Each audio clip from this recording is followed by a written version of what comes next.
Hello? Hello? Yes. All right, so we Alright. got so yeah, we're broadcasting, so it's recording. As added. Oh, there we go. I didn't know how to I was just trying to figure out how to add dice stream. All right, so I just reposted the link to the Patreon, Okay. and even though we're technically live, this is unlisted, so oh, here we go. I will if I can invite someone.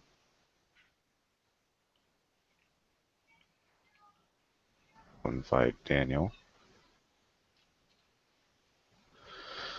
And if we have two players, that's fine. I'm not in any huge. Six players would be pretty chaotic. I mean, I want to give Yeah. everybody a chance to play, so that's why I'm opening up to six. But I don't want, you know, Yeah. I, I mean, the whole goal with these is like I set these games at a particular time and I run them regardless. So like the games get done and people. Yeah. Because if I try to schedule around players, they'll never get, you know, Yeah. It's hurting cats. yeah, exactly. So I got him. I sent him an invitation, so we'll just see how this goes. So, and in fact, this game will probably be, I mean, will definitely be easier to run with, fewer players rather than many. Yeah. Um, so, yay. Yeah. Like, I just joined a Pathfinder game, and that's got like 8 players, and it is absolute chaos half the time. Is that online or through a tabletop? No, that's in person, but it Yeah. is. Even tabletop, 8 players is. I mean, I could see technically doing it for something, if especially if it's a real dungeon crawling Yeah. heavy game, like a lot of Pathfinder games are. But yeah, that's not what I would do. Like Yeah. Aaron ran Atomic Robo last night with 5 players, and it got pretty chaotic, of course. Oh wow. Yeah. Because I mean, he'd run it already. That was the third session. Like the first 2 sessions were just 3 players, and Right. but yesterday he added Drew and Dan, and that so yeah, it got pretty chaotic at times. But Nice. whatever. So I sent him the invite, and hopefully he should be able to join.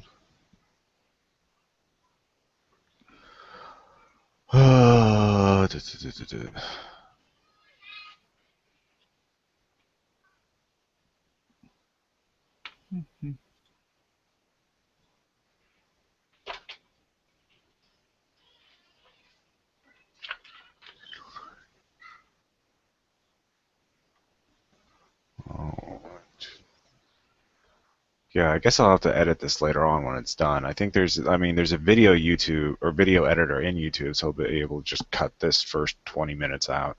Yeah. Um, so, and nobody's watching, so we're fine. Although it's technically on the air. Right.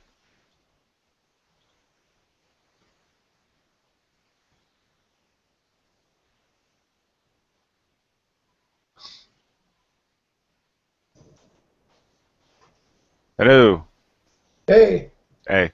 Yeah, I figured it out. For some reason, there was some error when I tried to start to make a Google Hangout on air through that link you sent me because it said verify your account. Your account's already verified. Verify your account. And so it like got stuck in that loop.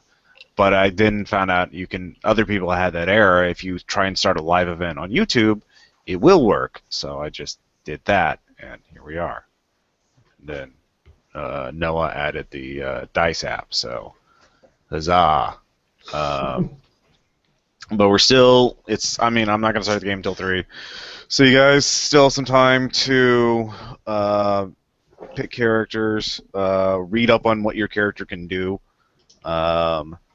And the game will be set in New York City.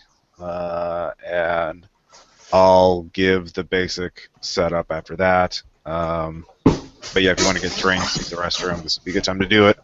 All right. I will mute my microphone, and I'll be right back. So again, I'm switching over to Iconoclast simply because Mad Science is more fun.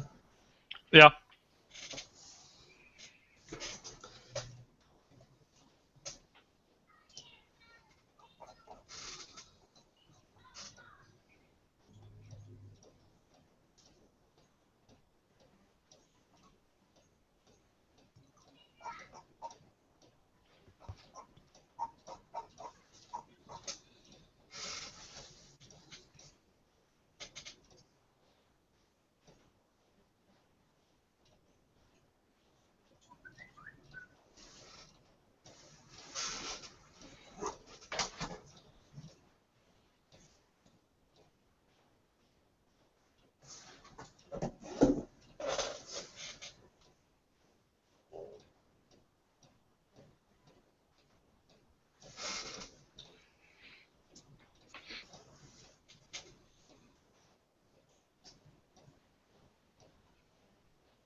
All right, I'm back.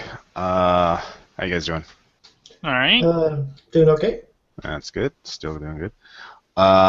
So let's get this show started, I guess. All right. I just assuming, yeah, we're live and we're recording, so we'll just I'll probably figure out a way to edit that 20 minutes of dead air later on.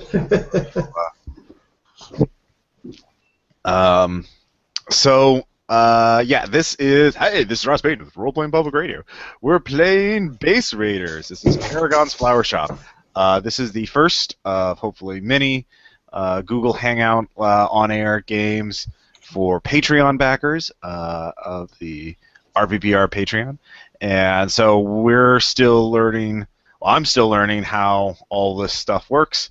I've previously been using Skype to run games, but Skype recently has been kind of a pain in the butt to record, and I figure I'd try something new. Plus, we have this awesome app called Dice Stream that can roll all kinds of dice, so that's going to be fun to try out. So we have 2 players right now, and if anybody joins in the first 15-20 minutes, I'll let them join in the game. Let's see here. So yeah. Because I post the information in the Patreon itself. I don't know how many backers are actually paying attention to that, but hopefully after this one they will see, oh, that's how you find out where the games are. The website where I pay the money. But so we have Daniel and Noah, and you guys are using pre-gens from the book. So Noah, who are you playing as? I am going to be playing as Knight Errant. Yes. The Techno Knight. Techno Knight, crime fighter, Yes. and profiteer. Because crime fighting does not pay by itself, but taking their stuff is fun. And then we have Daniel, and who are you going to be playing as? I'll be playing as Iconoclast, the transhumanist, sort of mostly mad scientist. A clone of a mad scientist, and so the backstory, which was originally explained in the Heroes of New Arcadia, is that Dr. Pangloss did the transhuman thing of every time she died, her body was cloned and her memories implanted, so she was effectively immortal. But after Ragnarok, the cloning machine screwed up and spit out multiple clones, each with only a fraction of her. But fortunately, you got her scientific genius and none of the evil. Well, hopefully, very little of the evil. So you were a heroic base raider, but one of your clone's sister is Paragon, who got all the evil and organizational talents, but little of the scientific genius. And of course, given the name of this adventure, you will be crossing paths with her sooner or later. But first off, let's get to the setup of the adventure. You guys are in New York City, which is where I tend to set most Space Raiders adventures because it's easy. And lately, you have, of course, are always on the lookout for bases to raid because they're incredibly profitable, and if you kind of ignore them, they become incredibly dangerous later on because you can't let the bad guys get them. So it's not just making money for yourselves; it's also doing good. But aside from that, you've been pursuing your own things, and you, of course, know each other through the underground and the black market. But there's been a new threat in New York, and it's kind of unusual in that it is not. The authorities are aware of it, but seem to be ignoring it. There is a new gang in Soho, and they call themselves the Retro Gang. And at first glance, they appear to be just hipsters, with the tattoos, the fanciful beards, the incredibly tight pants, but they are also carrying death rays, vintage death rays, of course. Of course. Yeah, of course. But Are they on vinyl? They are Bakelite. Bakelite. Another. Oh God. Yes, they're authentic vintage death rays, and they really do work. They have been running a protection racket in Soho, and just basically running it as their private fiefdom. So, and the people are actually getting kind of scared because they haven't killed anybody yet, but they have vaporized pets, they have blown up cars, especially gaudy. Like Humvees are just banned. They are valid target practice, which you can argue, whether or not that's actually a bad thing, but The fiends. they are heavily armed, and one thing, who it just doesn't make any sense. I mean, they're probably making some money, but even vintage death rays cost a bit of coin. Two, how are they operating openly? They apparently have some police see them and just kind of ignore them.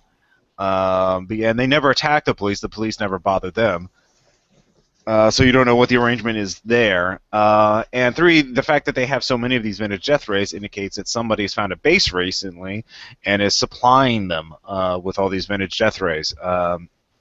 So that's not good. And you kind of want to find out what's going on. And of course, even though these are hipsters, they are evil hipsters. They are very prejudicial towards non-humans. And you don't know how, but there have been a couple of people from humans from parallel Earths or aliens with shapeshifting abilities who have been beaten up or chased out of Soho, or even nearly vaporized by death rays when the Retro Gang found them. So they're evil fascist hipsters, the worst kind. I don't know if I have ever made a foe as punchable as these guys, but Not yet. How many more adjectives we can add on before this game's over? Yeah. So that's the setup. That there is this obvious threat, and also where are they getting their death rays from?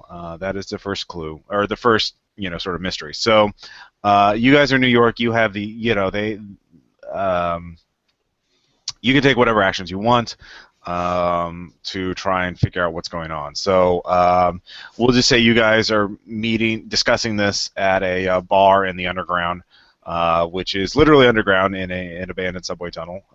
There are numerous space raiders and non-humans walking around. You see Professor White in the distance haggling with a merchant over the price of plutonium or something, and others, Foot High Science Guy and et al. Right. So, what do you guys want to do?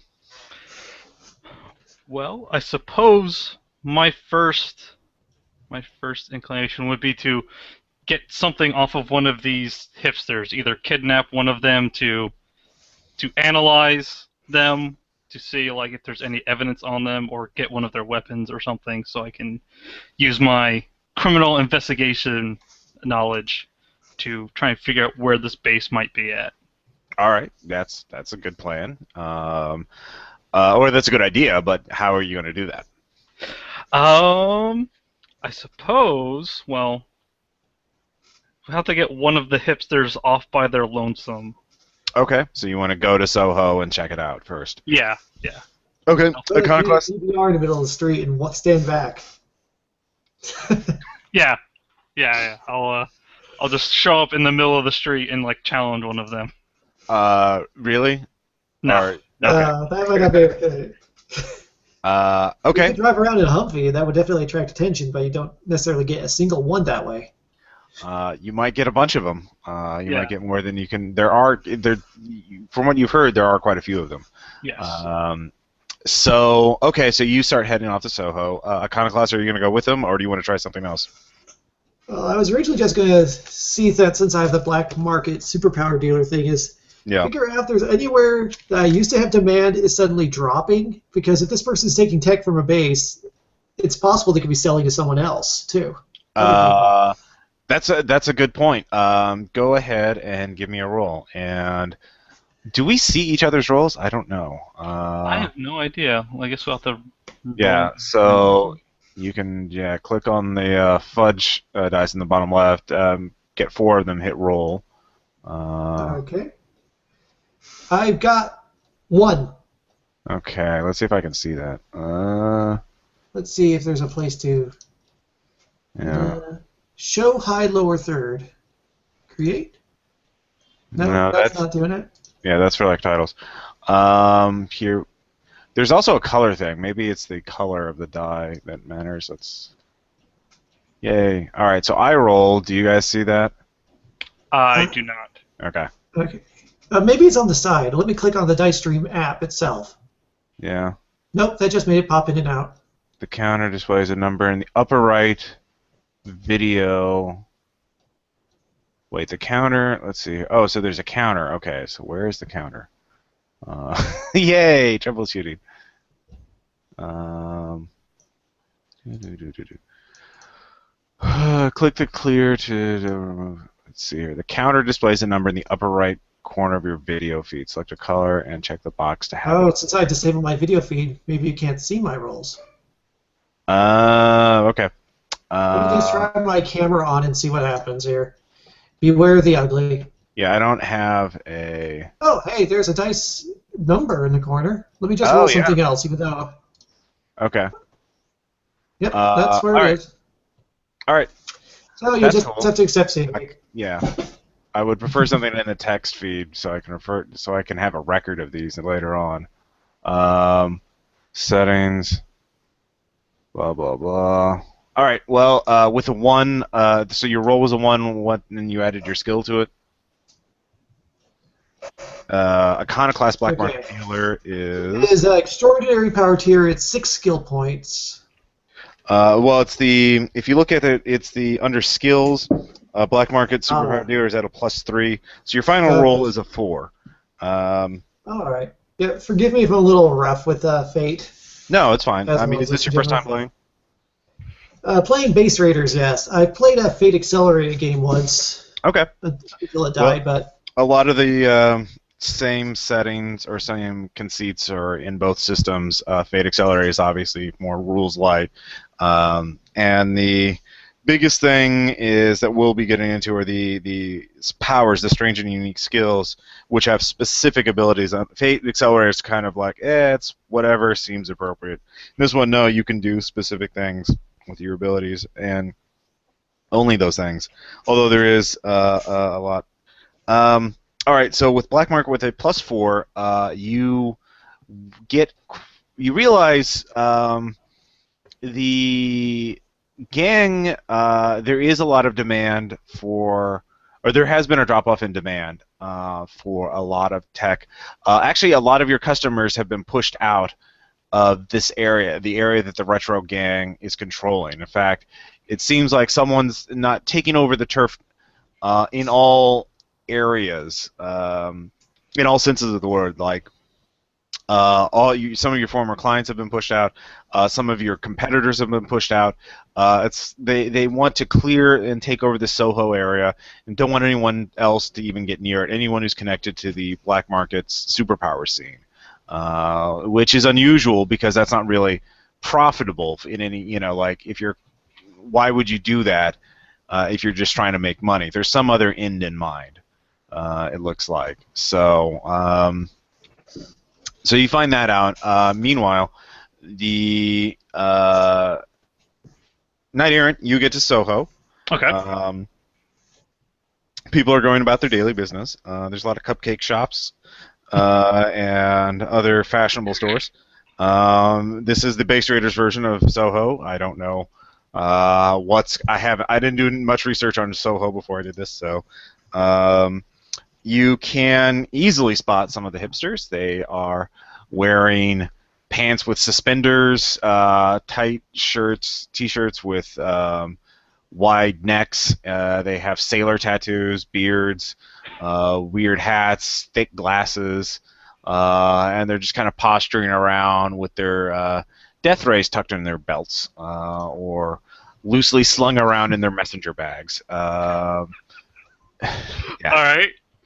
I'll say you're outside of Soho, lurking in an alleyway nearby, so they don't see you. Right. You would stick out because I assume you're geared up in your Yes. armor and everything. So. Okay. Let's see. I would like to, like, maybe sneak down an alleyway and come up behind one of them and just kind of, Okay. grab one of them and carry them off. Okay, let's take a look. Let's see here. Do you have? You can give me an alertness check. Which is at a +1. Okay.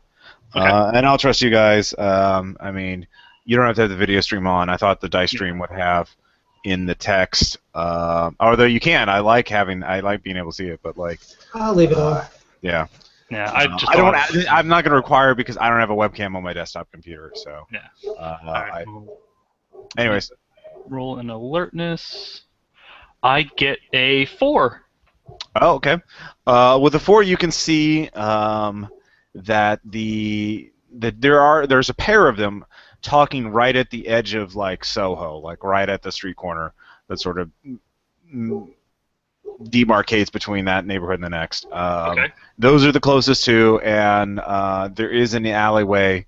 There's another, so they're at a street corner, not next to an alleyway, but they're pretty far off from everyone else. Okay. So there's 2 of them, but a couple blocks down, you can see far enough that there's a group of like 4 that are right in front of an alleyway. That would be easy to sneak up on them, but there's 4 of them, and Right. it's more in the neighborhood. So there's no one just perfectly positioned right by themselves with their back to an alley that would be easy for you to run up. It's not going to be that easy. Right.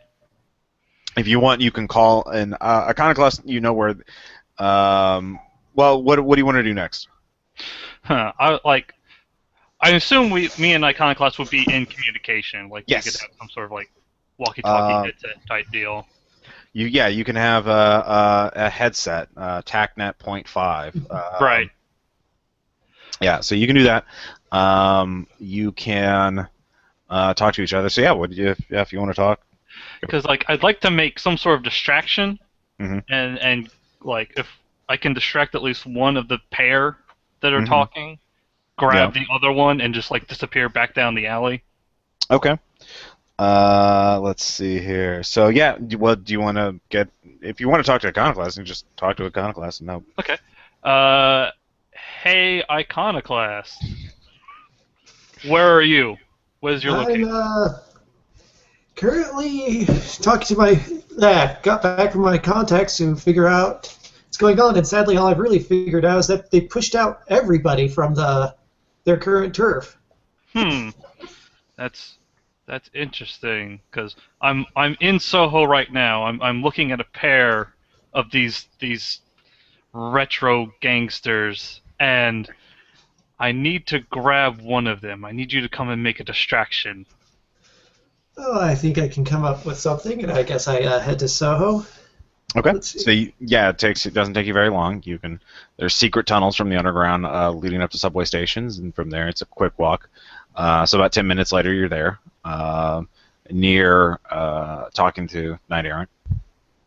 Okay, so we need to make some sort of distraction, so we can distract one of them, and then I can grab the other one, and we can take him off for interrogation. I'll let you roll Knight Errant. You can roll Vigilante Investigator, which is at +4. All right, clear that. Then roll. I get a 5. Okay. They may be hipsters, but they're still criminals, and you know there's. If you wanted to get one of them separated, you could cause a distraction, but that might get both of them over there. They're clearly meant to be on guard. They're lookouts. Right. Probably not so much for the police, but for base raiders like yourselves. But if you were to lure one of them away, with something that would be tempting, that could get one to leave his post while the other one, watches out. So you could separate them with some sort of temptation. So, so you could try a distraction, but they might. So that's one way you could separate them. What sort of tech do you have on you, Iconoclast? Well, let's see. Currently just my dart gun, but if we're going for a description here, a distraction, I could probably mock something up. And I guess, I assume I have like something on a cell phone or something I can look up. I basically look up the various vintage death rays and try to find something even older looking than what they've got to make basically a fake. Okay. With your I'll just say you know of something. You can You don't even have to roll to think of a more primitive, more vintage model than the ones they have. It looks like they have ray guns that are clearly are look like from 1950s. During the 1950s, a race of aliens, the Greys, try to invade Earth, and with their little ray guns, and of course they were defeated quite handedly. In fact, it was more humorous than terrifying. But as a result, thousands of these ray guns were left behind, and they're quite effective. They're single-shot weapons, but they can do a lot of damage, and their power cells last for thousands and thousands of shots. But you know of one for like 1930s that are more primitive and harder to work, but would be quite enticing. So to make one, that would be a implanted memories of a genius, and you could. Oh yeah, so your fate points, by the way, is equal to your refresh. Now, Iconoclast, there is a typo in the book that I forgot to put that in there. So it was, let's see here, 2, 4. You both have 5 Okay. fate points to start with. So I believe, let's see here, 2, 4, 5. Let's see here. Oh wait, no. Iconoclast has 4 actually. Because she took an extra gift. So Knight Errant has 5 fate points to begin with, and obviously you can get more fate points. Do you guys know how to get fate points? Compels and conviction. Compels and invokes. Yes. Invoking is technically the term to gain a bonus. Compelling is to a negative aspect, and you can compel or invoke technically any aspect. Although some are easier than others. For example, your Iconoclast's Complication Major robbed the Mafia and lived would obviously be easier to compel than it would be to invoke, but I could see it either way, depending on the circumstances. Anyway, I could say by spending a fate point, you could have the tech on hand in your toolkit or your bag to rig up a replica in just a few minutes. That would look pretty enticing. So all right, so you want to do that? Yep. I'll make the counter in the corner be my fates. So I'm down to 3. Okay. I got 2 blanks. Oh shit. Well, that's my +4, so I still technically have 2. Yeah, it's good enough. Probably another super scientist to be able to see through it, but these guys are not super anything. So they are easily going to be fooled. So how are you going to use it? Just throw it out there and hope one of them runs over and gets it? Well, I can make like energy blasts with my sword. So I can like move down the alleyway, make an energy blast, and then we can leave the blaster, like the ray gun, out there. Okay. So like it went off, or like somebody dropped it and it went off, or whatever. Okay, I like that. I'll go with that. It's better than what my plan was going to be. What was your plan going to be? I was going to have him pretend to get knocked back out of the alley, and they just look down and see what the heck happened. Okay. So you could either make a deceit check, Knight Errant, to yell that out, or a let's see here. Yeah, probably be a deceit check to figure out how to do that. Okay. Yeah, to trick them into doing that. All right. So let me go ahead and roll that. Oops. Clear that.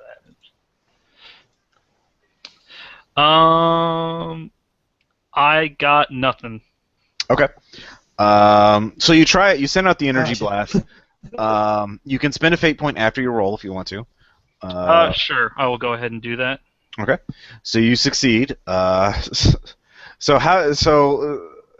you yell out something, be like, you shoot your energy sword into the air. Right. They see that. They look over. They're quite confused. And then what do you yell out to get them to realize that there's? Yeah. I'll can they see me from where I'm at? If you want them to, you don't have to. I'll be like right around the corner so they can kind of see me. I'll be like Yeah. clutching my chest, so like Yeah. somebody just shot me with this thing. Okay. I'll be like, you fiend! Okay. So you do that. Then what do? Do you just play dead, or are you just gonna run away? No, yeah, I'll play dead. I'll slump back up against the wall. Okay. What Well, should they I be buy it. covering this? They buy it. They're not that smart. So one of them stays over by the street corner, while the other one rushes up to check it out. Iconoclast, what are you doing while this is going on? Are you just going to be waiting to? Yeah, your I character think I'll does be not. waiting around the corner Okay. rather than in the lane itself, Okay. just in case shit goes south. All right. You do not. So you have to make a stealth check to hide in the alley. And I don't have that skill whatsoever. You can do it. Always do it at +0. So. Here goes. Oh, I have to keep adding the dice every time. Darn it. Yeah. What Wow. the hell? That is I a should lot of include the dice. dice, so it's the last 4 dice, so it's -1. -1. Okay. Well, he sees you, and is quite alarmed. Well, he's alarmed by seeing Iconoclast. Can I knock him out by like hitting him with the bow? You didn't make your check, so yeah, you could get a surprise action, and you do have alertness, which gives you an initiative bonus. So yeah, you can go ahead and make an attack roll. Okay, so I'm using energy sword. Yeah. Okay. So that is a +3. So that would be 3. Okay. 3 at a superhuman tier. And also I'm going to be using variation of the rules. Instead of having a d6 per power tier difference, it's just a flat +2 per power difference. But he defends melee. He defends at a mundane level, so it's an additional +4. So you inflict 7 points of damage on him. So he is out. I'm also going to be using a rule you can choose to basically knock people out or kill them when you defeat them. So I assume you're knocking him out. Yes, we're knocking him out, and like I'm just going to hoist him over my shoulder, and we're going to book it for the nearest manhole cover. Okay. The other guy sees that, or he sees his comrade being taken, or so. But you two can get away without having to make a roll because it's just one hipster. So. He is shocked for 1 round, so you get away with the guy, and you take his blaster with him, and you get back to the underground. So we'll just say you're in Iconoclast's lab. You fortunately have a table you can strap people to for operations. That's why I have that. Yeah. So he wakes up. He looks very confused. Iconoclast, you've had time to look at the blaster. You actually realize, even though this is a gray alien or ray gun, this is actually something that's been pieced together from parts of different broken ray guns. This is basically a jury-rigged gun, and a Saturday night blaster, if you will. It is not as effective as a standard blaster would be, and it requires constant repair and maintenance to work. It breaks very easily, but it still packs a punch. They're about the cheapest thing you can get. So somebody is, still a skilled engineer or technician had to fix this or get this in serviceable condition, but it's not as valuable as a standard ray gun would be. So the hipster wakes up. You already know his name. It's tattooed on his chest. Nicodemus. What was that? Nicodemus. Of course. Mm-hmm. So he looks up. He's very confused. Where am I? What's going on? This is totally. We'll be asking the questions here. What? Oh my God! I've been captured by a just lamestream hero. Jeez. I'm beginning to think he's literally the engineered hipster. He's This just cannot be natural. So yeah, he is very confused. He's not very scared yet. He might just not realize what's going on. Okay. Exactly. So yeah, what do you want to say? So let me see. I suppose we'll start interrogating him. So we'll. Where did you get this technology? Who are you working for? Okay. I'm gonna go all Dark Knight, Batman Begins on him. All right. Let's see here. So you can use That'd be presence. presence would work perfectly. All right, let me go ahead. That's 7. All right. God damn. He is utterly petrified, and he. Look, man, it's a sustainable effort to grassroots crowdsourcing of justice economic impact, man. We're working hand in hand with the federal the government, man. Just talk to Agent Grayson. He knows what's going on. Or yeah, I mean, I just get my these weapons are environmentally friendly. So they're totally sustainable. Yeah, but the smoking rubble you leave behind in those vehicles isn't. Oh, well, I mean, they didn't pay up, and that's what it's really about, man. They're just too lame to pay. Are you aware of your carbon footprint at this point? I don't have a carbon footprint. I have a negative carbon footprint. Every blast reduces my carbon footprint.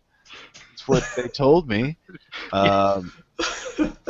Buying carbon credits for your blaster. Yes, of course. Jeez, I'm not a monster. God. So Nicodemus tells you that he's working hand in hand with a federal partner, some EPSA agent named Agent Jack Grayson. And you know that's the Empowerment Proliferation Security Agency. That is the they are the people that basically track superpower tech and try to keep it out of the hands of people like you. Which is weird because they're not putting it in the hands of people like him. Yes, which is quite unusual. So you could look into Agent Grayson. Okay. You also get another lead. He also tells you that he mentions that there's the brain guy who fixes it. He looks at his blaster, which you have on a table nearby. It's like, oh man, did you tilt it vertically? Oh man, I'm gonna have to get it recalibrated. The brain guy's gonna have to and fix it. God, he's got such a backlist. So. Yeah, there's a brain guy in Soho who apparently is responsible for the maintenance and repair of these tools, of these weapons. So that's what you find out. That's what he volunteers after you scared the shit out of him, basically. Okay. Well, would I be able to use my vigilante investigator skill to kind of pull up some information on this Agent Grayson? Yeah, that'll take some time, but you can do that. Okay. What about you, Iconoclast? Do you want to? You can make a implanted memories check of a genius to analyze the pistol more, or you can make a black market superpower dealer to just sell it. You don't need evidence. That's tempting. I'll wait for that later, after we've dealt with this. Yeah. First off, though, I guess I'll do an analysis of it to figure out what type of external materials he's going to need, because he can't just get everything from the broken stuff. There's, so if it's degraded, what does he need to constantly maintain things? Because that's a supply line we can track. Okay. Yeah, that's a good point. So both of you guys give me rolls. Okay. So -1, +4. Okay, so it's a 3. And got a phone call all of a sudden. Hold on. Okay. I'll mute. I got 5. A 5. Okay. Yes, Agent Jack Grayson. You actually know quite a bit about. He is a. You've suspected that he has been dirty for a while. He is highly aggressive, very ambitious. Made a lot of high-profile busts. Big big muscular guy, very macho, likes driving fast cars, very much basically ripped out of Fast and the Furious. Right. But his career has been he just has super luck in just finding the right informant or just happening upon the right store, safe house with all the stolen goods. Right. Hey, back. So you suspected he's been dirty before, and some of your criminal informants have said they've seen him at meets and talking to various gangsters. So it wouldn't surprise you that he is dirty. You also realize that you also find out information. You look up at Soho in connection with his name, and he is responsible for some sort of new citizen watch against metahuman and illegal non-human terrorists. Apparently, the Retro Gang is officially sanctioned as a citizen watch group. There are no mention of energy weapons or a protection racket, but they you can read through the lines and you can make it clear that he's paying a lot of people off. That this protection racket is merely to keep the bribes going. They're probably not making much money off of this, if any. So you're not sure what the Retro Gang, if they're like all Nicodemus, they're basically schmucks, pawns, and so you have a numerous angle. You could try and get the city councilman who signed off on this. You could go after Agent Grayson in particular. Yeah, it kind of depends on what kind of angle of attack you want to go for. Okay. Let's see here. What other information? But yeah, for one thing, it is clear that this is not just a scheme to make money. There is something else going on here, or there's some other motive, because this is, again, not especially profitable. And these, yeah. Okay. Because of just the sheer number of bribes. They're probably pulling a lot of money, but they're having to spend it all to keep the local politicians and cops happy. So. Okay, so there's got to be something else going on here. Yeah. My main theory is that they're probably trying to keep anyone else that could be a base raider out of the area, probably while they study whatever base they're pulling the shit out of. Yeah. That's just a theory. Or there could be an even bigger base that they're trying to get to that they're not quite sure where it's at, and they're just using this stuff from a previously found base. Yeah, that's true too. There are, yeah. So, yeah, it depends on what angle you want to attack. In terms of the supply chain, with what you figure out is they're actually using a lot of like locally sourced materials, like just metal that's been machined. In fact, the grip is duct taped, so there's duct tape being used. But you also realize some of the parts are too precisely machined, that they would have to be run through a nanofabricator in order to work. So whoever's doing this is getting parts from build-a-base technology, which is the kind of technology that most superhero and villain bases were built out of. Super advanced tech. But the material itself is really cheap. It's just like steel, you get from a construction yard. That makes sense, though. We can't really easily track it then, because it can be purchased anywhere. Right, this is true. But you can tell that this is also fresh, recently made, and precisely engineered for this particular weapon. Just it fits the grooves of one little broken hole perfectly. So it was made specifically for this particular Saturday Night Blaster. So you can tell whoever has a fabricator is nearby. Like, this is something immediately. This is, whoever's fixing it has access to a fabricator, and it's just building custom parts for these weapons.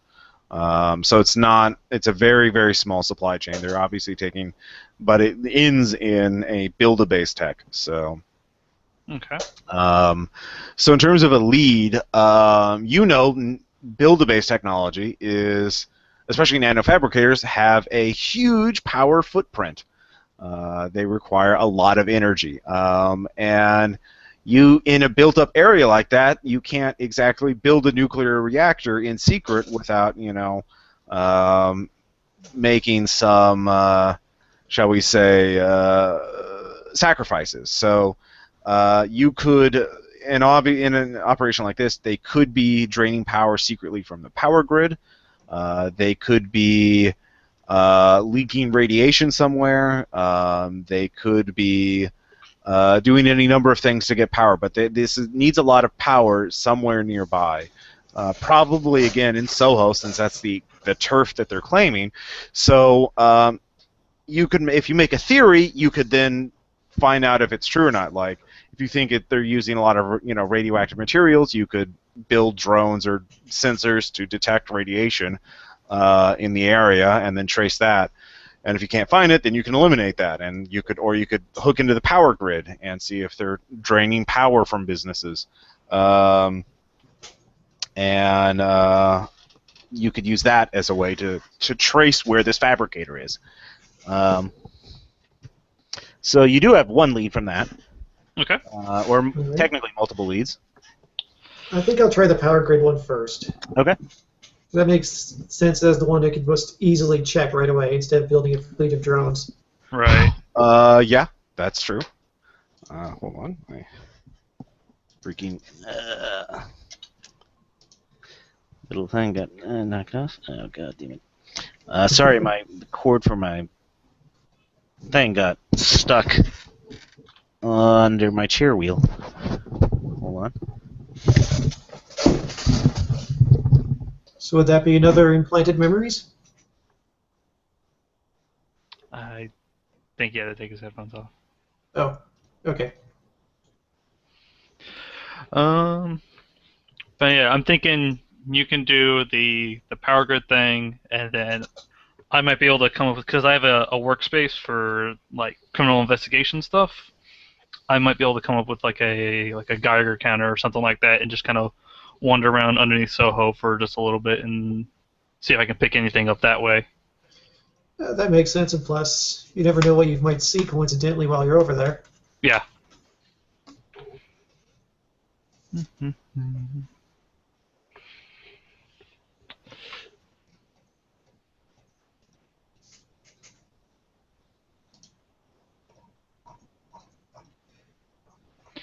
Feel kind of sad. He's made such a punchable villains, and yet we've yet to punch him. Yeah. Well, I mean, if I hadn't rolled so well, I was gonna start threatening to like shave off his whatever sort of facial hair he had with my energy sword. So I was going to threaten him with a fake mutagen that the concept of psychology is linked to neurology, and I could literally alter his tastes by altering his brain.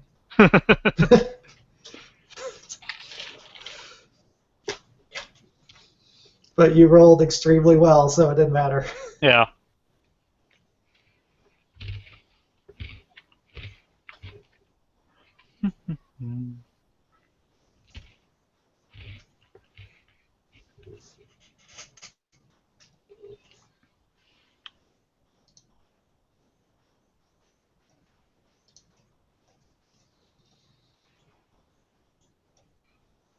No, we can't hear you.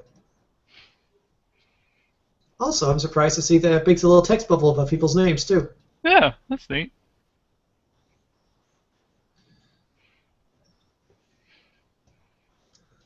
Hmm.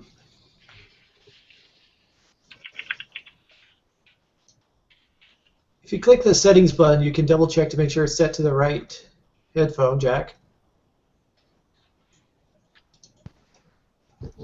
Can you hear me?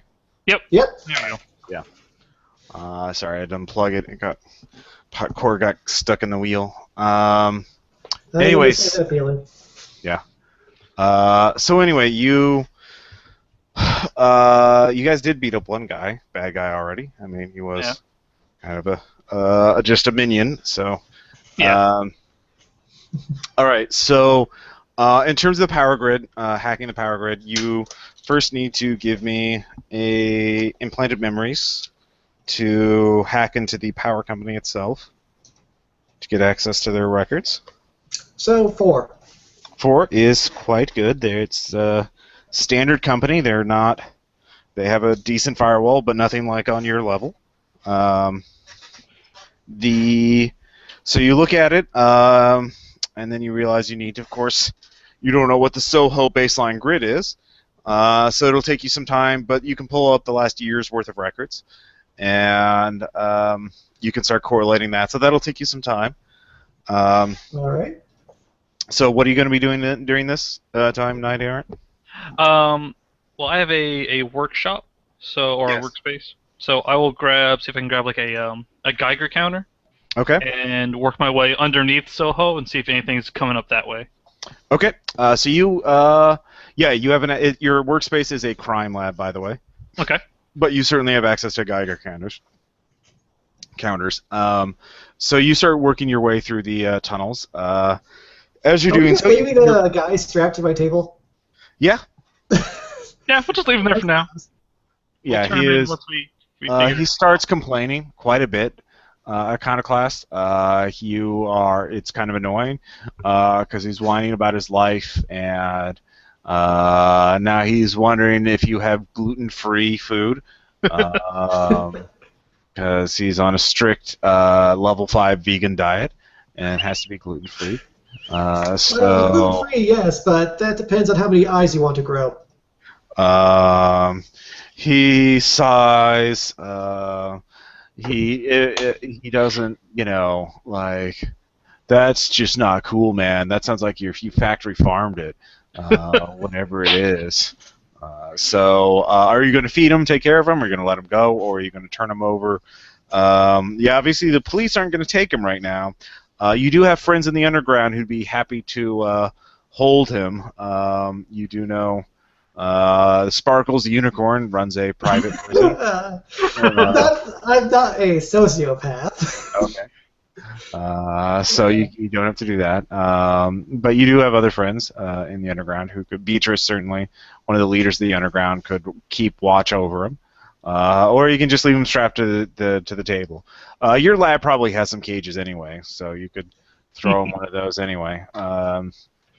I think the cage thing for now, but I will give him some food. But I'm not going to really give too much care about the ultra vegan-esque anything. Okay. He sighs and kind of rolls his eyes at you, like, how could you be so lame? But he starts eating. So Knight Errant, you're going through the tunnel underneath. You are getting actually quite a bit of low levels of radiation. Right. You can give me a vigilante investigator check. Okay. 7. Okay.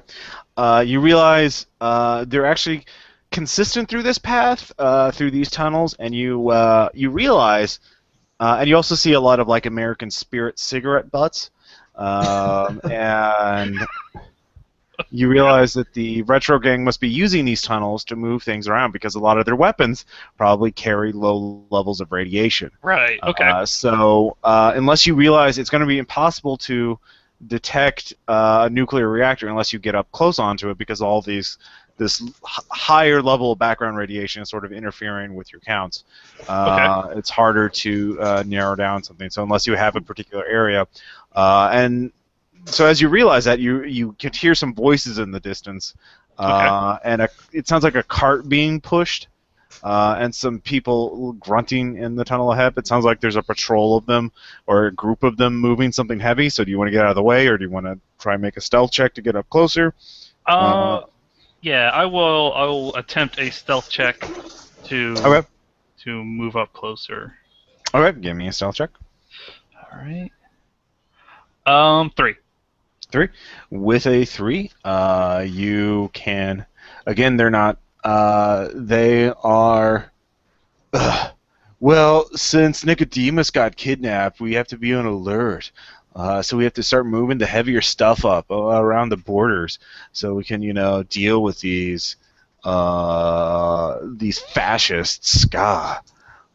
So they are moving looks like a mining cart or something that's been repurposed to go through the sewer tunnels, and there's some sort of heavy equipment underneath a tarp in it, but there's like 6 of them there. They all have energy blasters. Some of them one of them's carrying a rifle, not just a hand. Like the Saturday Night Blaster you picked up off of the Nicodemus was a handgun size, but these guys are carrying heavier weapons. Okay. So it looks like because you kidnapped him, they're upping up security. So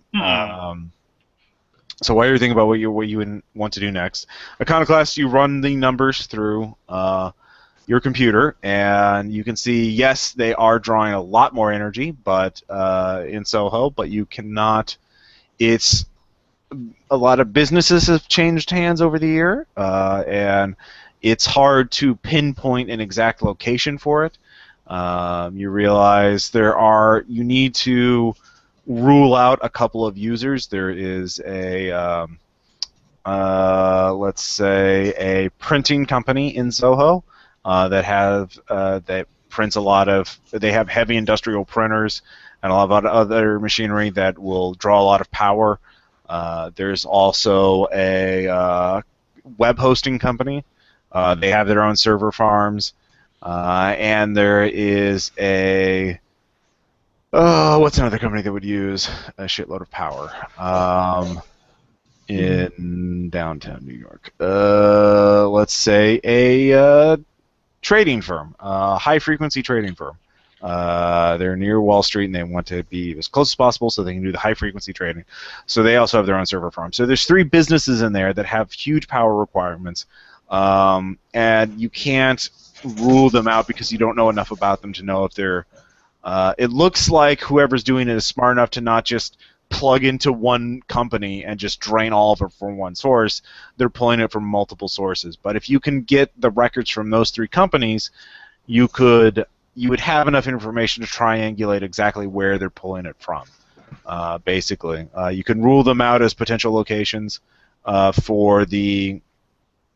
So whoever's built has a fabricator could be hiding in one of those 3 places, and even if you can't find it in those 3 places, if you rule those 3 out, if you can get their records, their power information, you can basically figure out exactly where they would be in Soho.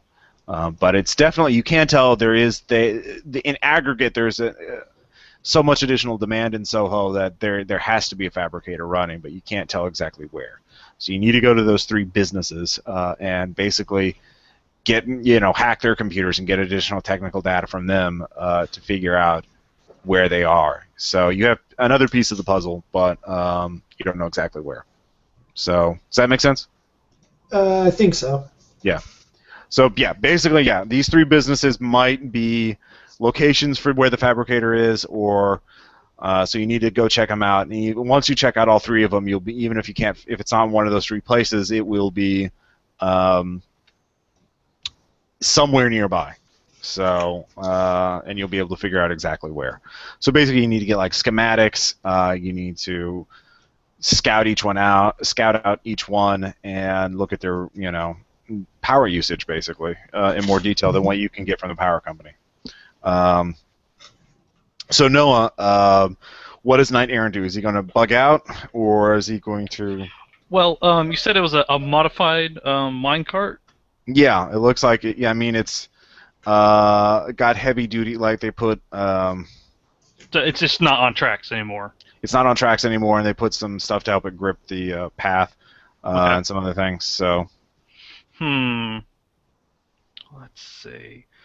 Yeah, because I mean, there's like 4 of them. 6. And they have 6 of them, and they have heavier weapons. So yeah, Yes. It's definitely a bit more than I think I could probably handle at once. If I had a Iconoclast here, maybe. Yeah, with Iconoclast, one thing to keep in mind is your dart. Your automatic dart pistol has a variable precision, which means for this game you can choose what kind of dart it would be. So you could have knockout darts, or you could have, whatever kind of effect you want. You get 1 effect per game, but for free. And then you could spend a fate point to set up another one. I would allow. But yeah, your dart pistol can have different effects, or it could just be shooty, stabby darts. But anyway, so you can bug out. You were just hanging out. I'm gonna head back to Iconoclast's place to let her know what's been going on. All right, so you get back. So you guys have multiple leads now. You could pursue Agent Grayson. You could pursue a corrupt city councilman. You could pursue the power grid. There's 3 locations you need to check out. Or you could try something else entirely. Well, I do have a conviction of solving crimes the police cannot. Yeah. So I think I would want to go after either Grayson or the councilman, Yeah. since the police can't really touch them. Yeah. Um, it's just a matter of finding out who the councilman is and how easy it would be to get to Grayson. Yeah, that's a good idea. You could certainly. The councilman is Rudy. Let's see here. Oh God, what was it? Rudy Sestero. Rudy Sestero. Okay. Yeah. Let me write that down.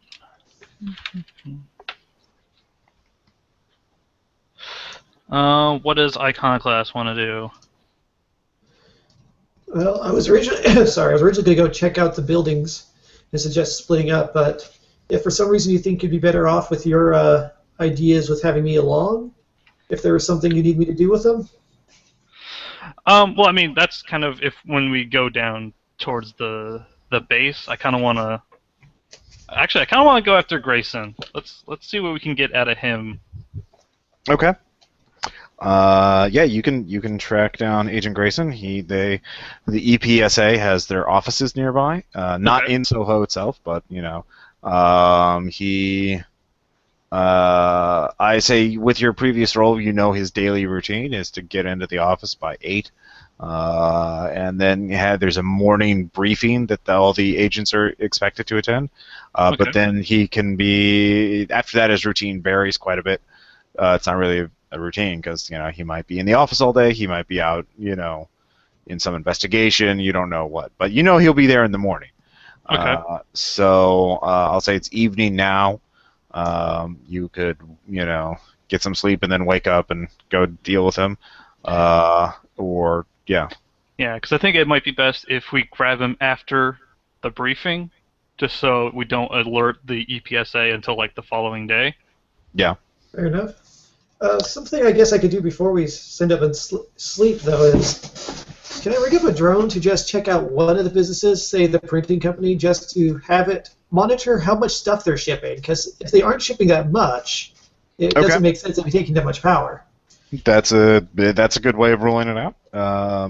So to build it, let's say to build a good drone will take you a couple hours, and it would cost a fate point for resources. But you can do that, and if the drone doesn't get shot down, you can reuse it, obviously. But it'll just basically be a little spy drone that can transmit data to you wirelessly. And encrypted so people can't figure out where you are or anything like that. So a little spy drone. So go ahead and give me a roll. See how effective it's going to be. Okay. And let's reduce that. Oh, I've got 5. 5 is quite good. So you have the drone set up. It's evening. The drone actually you could just set it up to park itself on a building to watch it.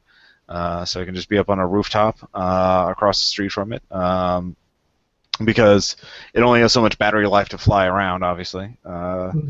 But so you start watching it. It does seem quite busy though as you're going in there. A lot of people go in and out, moving stuff. Looks like you can't the spy camera isn't quite good enough to make out what, but it does look like the printers are running from the windows. So it does look pretty active, even at night. So there's that. So night passes, I assume, unless you guys want to do anything else before you guys characters get some sleep. No, I think my character will sleep it through. Okay. Nicodemus sort of moans and whines, more being bored than anything else.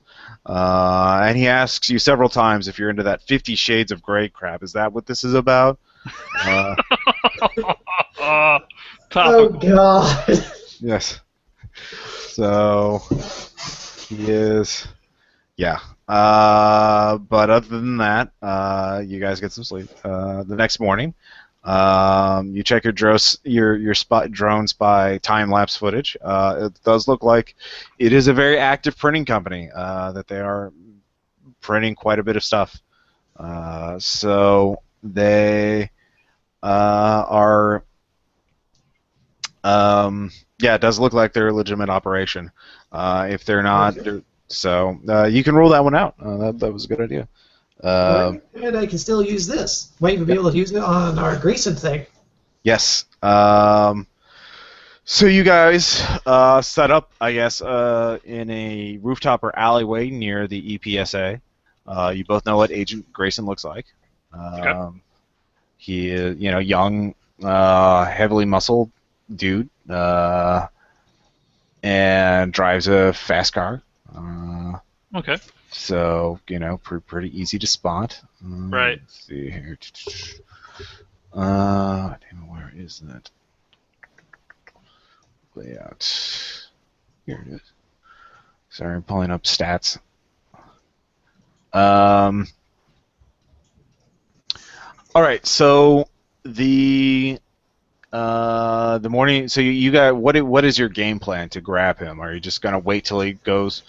When he drives in, there's a parking garage near the building that he parks in.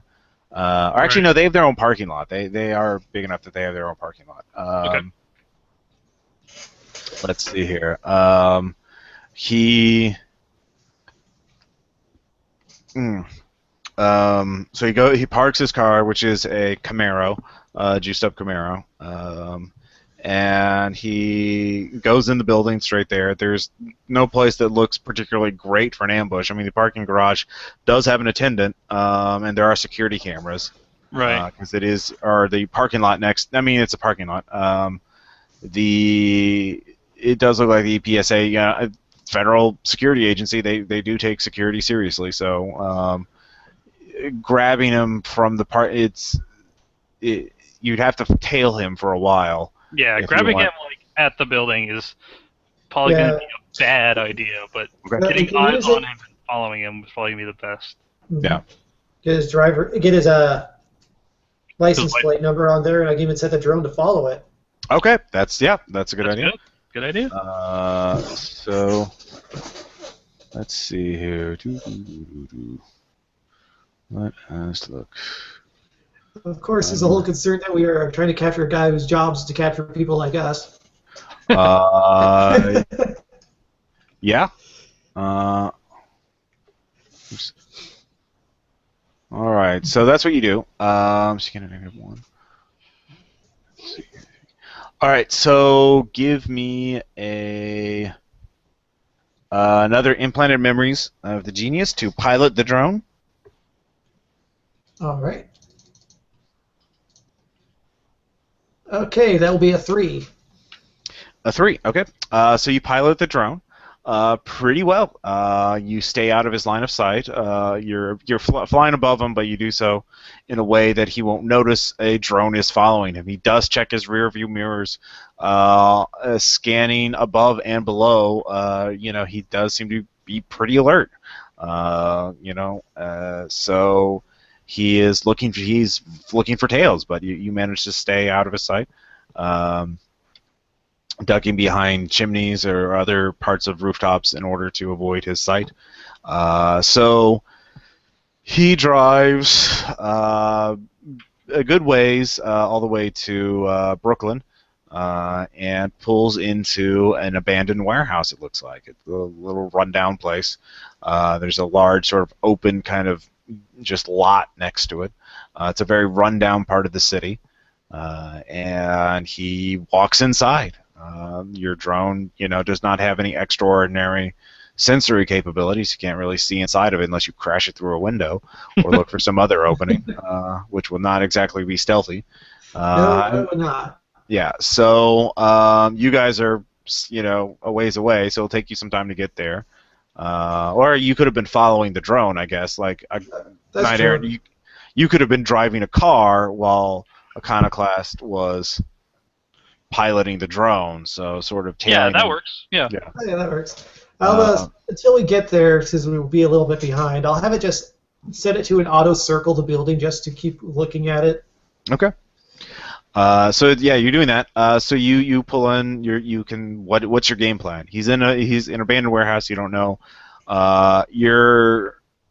Drone does spot several other parked cars nearby, but you don't know if they're, just coincidence. There are other buildings and in the area, so they might just be coincidence that they're parking there, or there could be he could be meeting people there.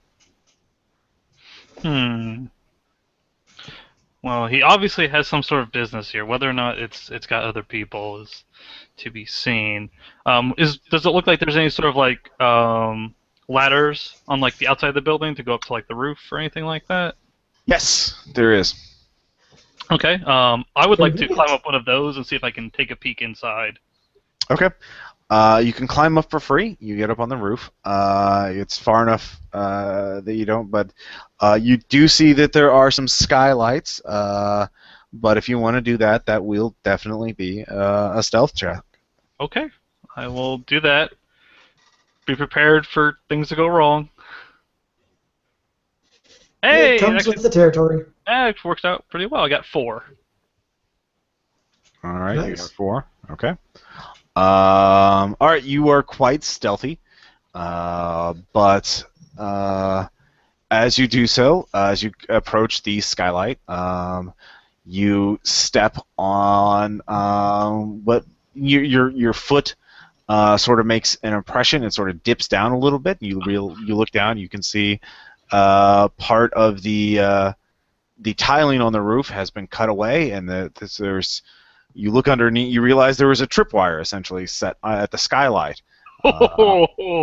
So he is quite paranoid. So you look down just a moment to see Agent Grayson running away from the skylight. You can't see under it, but you see he was standing in front of a table. There's a lot of papers and like a map or something and photos set up. Looks like he was. Okay. There's 2 other people who are. You can see 2 other men in jackets, blue jackets and these sort of dark suits, running away. So everyone's there. Looks like they're diving for cover. Okay. So what are you gonna do? How far of a fall can my power armor protect me from? Like if I just wanted to drop straight down. I will say, yeah, it can definitely do that. You have 2 armor, so it can definitely do that. Okay. So. Yeah, I'm gonna just start yelling for our Iconoclast to head on in, and I'm gonna drop down and try and take care of some. Okay, so I now can't really do that much of a drop, so I'd have to wait for one of them to burst open through the door. I'd charge in there. Well, actually, so while this was going on, were you following him, Iconoclast, or did you? I mean, it's a big warehouse. There are entrances like on the ground floor, and that kind of thing. Or you could have taken the roof access down. Were you sneaking up behind him? I think I'll go with sneaking up behind him. Okay, so he jumps down. And I'll climb down. Okay, so that will be your action, but we will act in order of initiative. Okay. And initiative is basically the highest alertness or physical initiative goes first, and that would definitely be, because I have access to all your things, definitely be him, because he has a skill at the superhuman tier with initiative physical. So Grayson looks around and sees you and just grimaces and you feel a force in your brain. Oh no!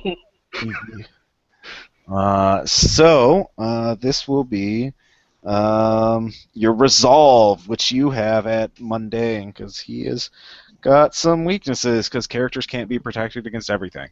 Right. So let's see here. So this will be an opposed willpower versus his sensory assault telepathy. Let's see here, which is he gets a 4 at the superhuman tier. Now you have resolve at +1 at mundane tier. Okay. So, whoops. I get 2. Okay. Now since he has 2 tiers higher, superhuman versus mundane, he gets an additional +4, +2 per tier. tier difference, so his final roll is a +8 Cool. versus your 2 is a 6. You can choose to spend fate points to lessen that, or you can just take it, what the effect is. I will take. I'll spend 1 fate point to lessen it. All right, so it's a 4 instead of a 6. So you resist, but then your eye, everything just goes white. You feel your eyes prickling. You now have a. He has tagged you with a new aspect, temporary psychic blindness, and has invoked that for an effect. You are now blind. You cannot see. You saw the room, and you saw where there were two. Looks like 2 other EPSA agents were in the room. One to your left, one to your right, and Grayson was right in front of you. You jumped right near the table, or maybe on top of it, if you wanted to look really badass. Of course. Okay, so you broke the table. You broke their folding table. Good job. It looked like it was, and you just suddenly go blind. So. What witchcraft is this? All right, so you yell that out. So Iconoclast. Let's see here. Your alertness is a +1. It was a mental initiative. I have it huge, but no. So just awareness. Yeah, well, initiative mental, you instantly recognize psychic powers. When you see them, you realize that Agent Grayson has been using super soldier drugs. There is, in fact, the Pangloss formula is a common grants telepathy. Pangloss being, of course, the formula being the supervillain that you are a clone of, so you're familiar. But the Pangloss formula is also commonly available on the black market. So I will say the 2 agents will go next because they have it at +2, and they will both shoot at you. And you cannot dodge, but you do have armor on. So let's see if they actually can penetrate your armor. So they're shooting at me, or yes. Okay. Let's see here. I'm still up there, slowly getting my way down. Yeah. I don't know. I'm here yet. I've been distracted by a giant metal object. Yeah. Let's see here. So they rolled with a -1 on their roll against their +2, so you had a +1. So yeah, your armor, their pistol rounds are, weak against your armor. So you couldn't roll a defend because you were blinded, but it doesn't matter. Their pistols are shit. So good. All right.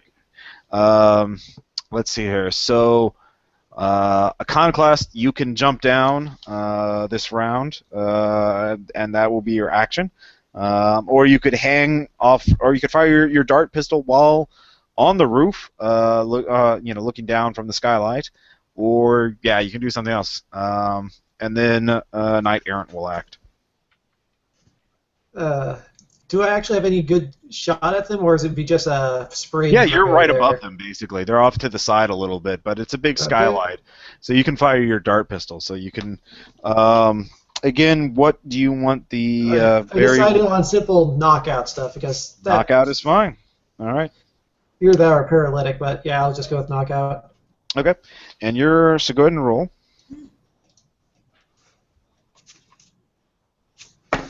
Okay, I got 2 minuses. It's let's see, the power level is Superhuman. 2, so it's 0. All right. Plus a 0. Superhuman. So unless you spend a fate point, they don't even have to roll. Actually, no, they'll still roll. They could roll worse than you do. So let's see here. Gone through my fate points fast in this game. Yep. Well, you can compel them too. That's true. Let's see here. You also have spray on that, so if you roll really well, you can hit multiple targets at once. Anyway, but you didn't roll that well, so let's see if they roll worse. They got a +1. Yeah, so they will effectively dodge it with their roll of basically a 3. So yeah, you just rolled terribly. I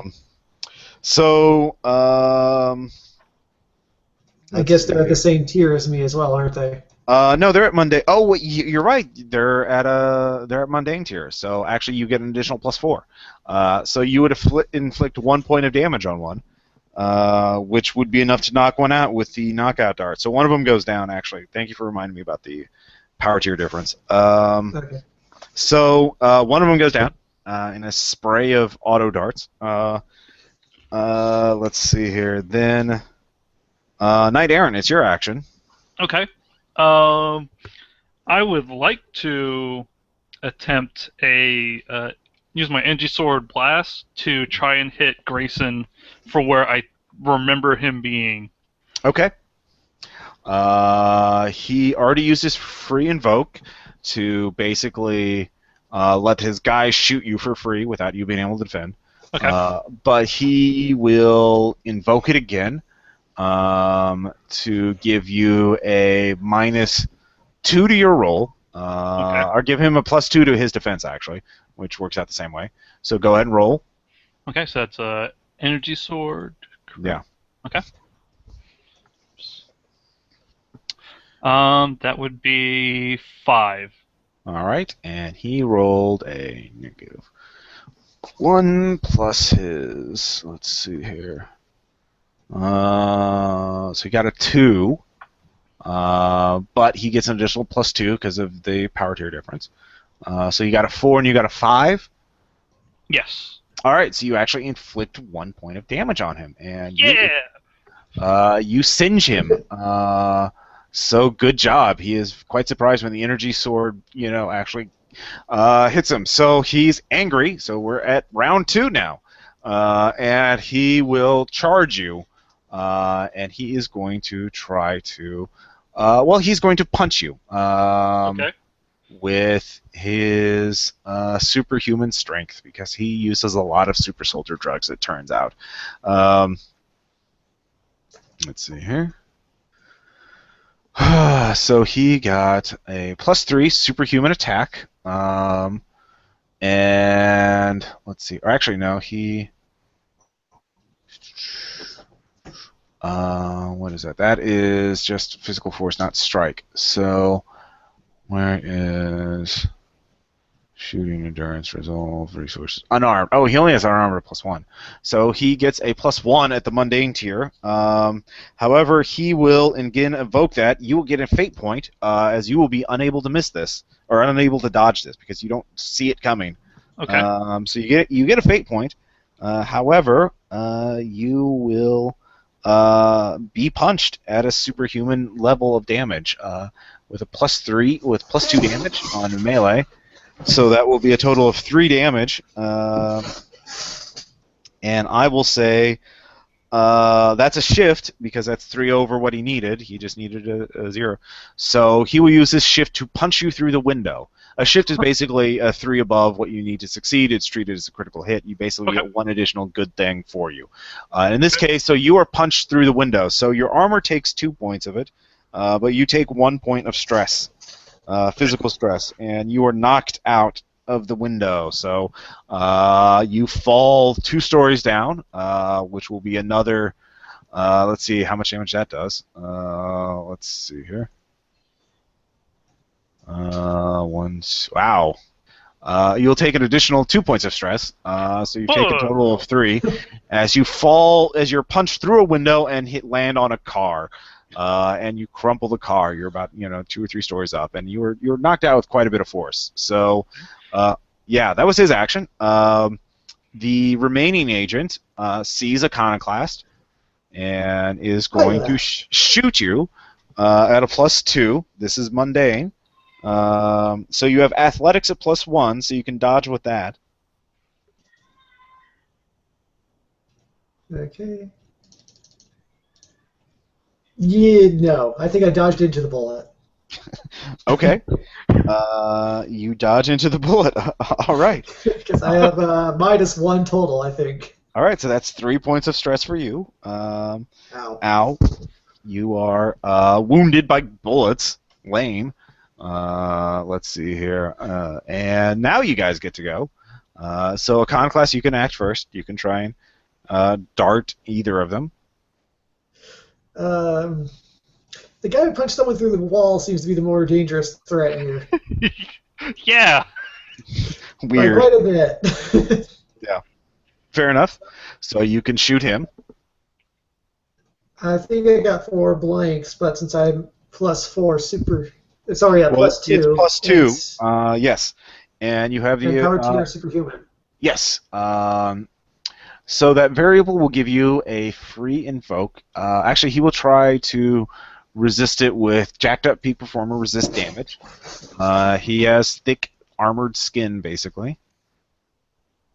And he gets a 1 + 3, so he gets a 4 versus your 2. So Yep. he will hit the darts just hit the armored skin.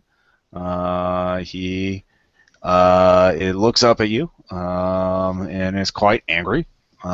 So that's not good. No, it's not. Yeah. So you guys didn't know he had superpowers, so this was kind of a surprise. I think this might be a runaway scenario coming up here. What Yeah. a hypocrite. Yeah. That hasn't stopped him. So Knight Errant, you can let's see here. Treatment is usually the thing to use to get rid of temporary aspects like this. Okay. I will say though, you can make a resolve check to try and clear it by just thinking and seeing it out. Okay. Or you can act blind, or do something else. So.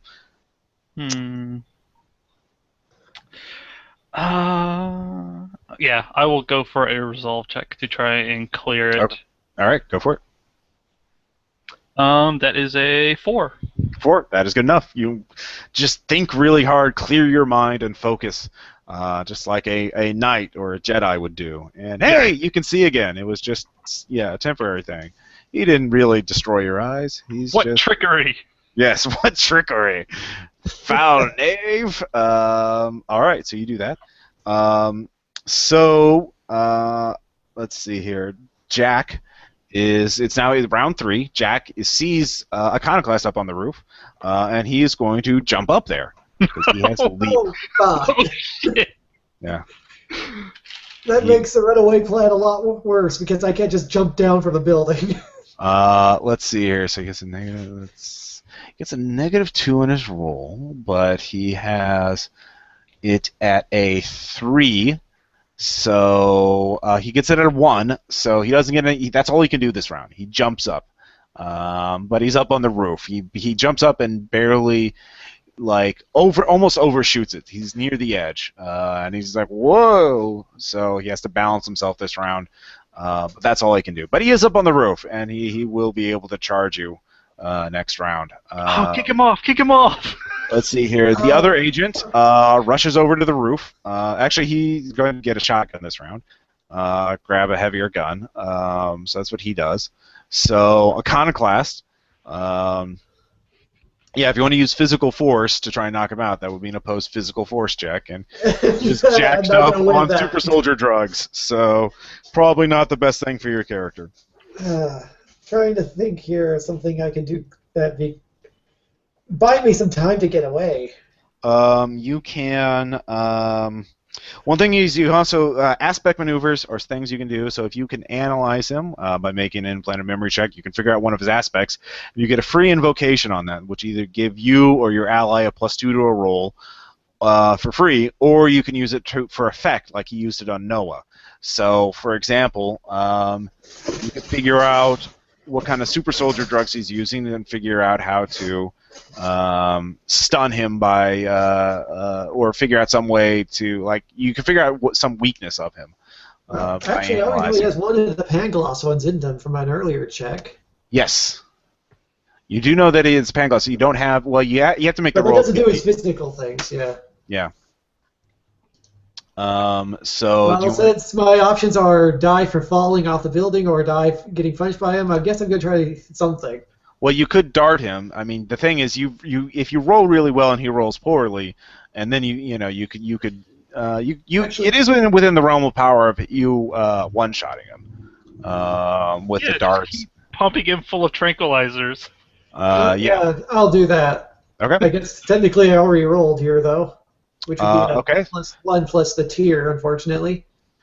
Yeah, you're both at the same tier, so the roll's even. So it's just a 1. Yes, he got let's say a -2 on his roll. Ooh. But he's using resist damage, which is part of his, and his skill is at a +3, so he gets a 1. So that's a tie. Unfortunately, I think Yep. that goes to him. Tie does go to him. If you have 2 fate points, you could spend both of them to give put some damage on him. But yeah, again, you have been rolling well. He has been rolling well, so it's sort of a wash. Let's see. You can also, you don't have to jump off the roof. There is a roof access. You could use it to get some distance between you and the building, so you could be shooting them while you're moving. Could I have my... Sadly, to lose it since it's been so useful, but have my drone just dive bomb him? I doubt it'll hurt him, but just, distraction's a distraction. Yeah, you could use that. I'll allow you to do that. So you can you mentally order your drone to interpose itself between him and, it crashes into him. So that will take his so he will spend this action chasing up to you, but he will not. He will spend his attack on the drone. He will just demolish the drone with one punch. Pretty much. Yeah, but you're not attacked. So good job. So Knight Errant is on the ground. He does have super leaping through his extraordinary athletics, so he could jump up or climb up very quickly. Okay. So if you make a successful athletics check, Right. you could do that. Okay, I will go ahead and make a leap for the roof then. Yeah. Okay. What'd you roll? I got nothing. Okay. All right. You Actually, don't. let me spend a fate point so I'll at least get 2. With a 2, you land on the roof. right. You land on the roof. You can make an energy blast attack because you just jumped up. You can point and shoot at him at basic level. Okay. So that's just gonna be my base roll then. Yes. All right. I get a -1. After everything, you rolled a -4, and then. Oh, and I still added my energy. Yeah, you always get your energy sword skill. So. Okay. Then no, I get a 2. I get a 2. Okay. Let's see here. However, your energy sword cannot be resisted. It disintegrates things, so he can. Crap! Did we just kill the guy? No, he will just. He will. You got a 1 though. 2. 2. You inflict 2 points of damage on him. 2 stress, as he realizes he can't. He would have to dodge it, which is totally uncool. Surrender, fiend!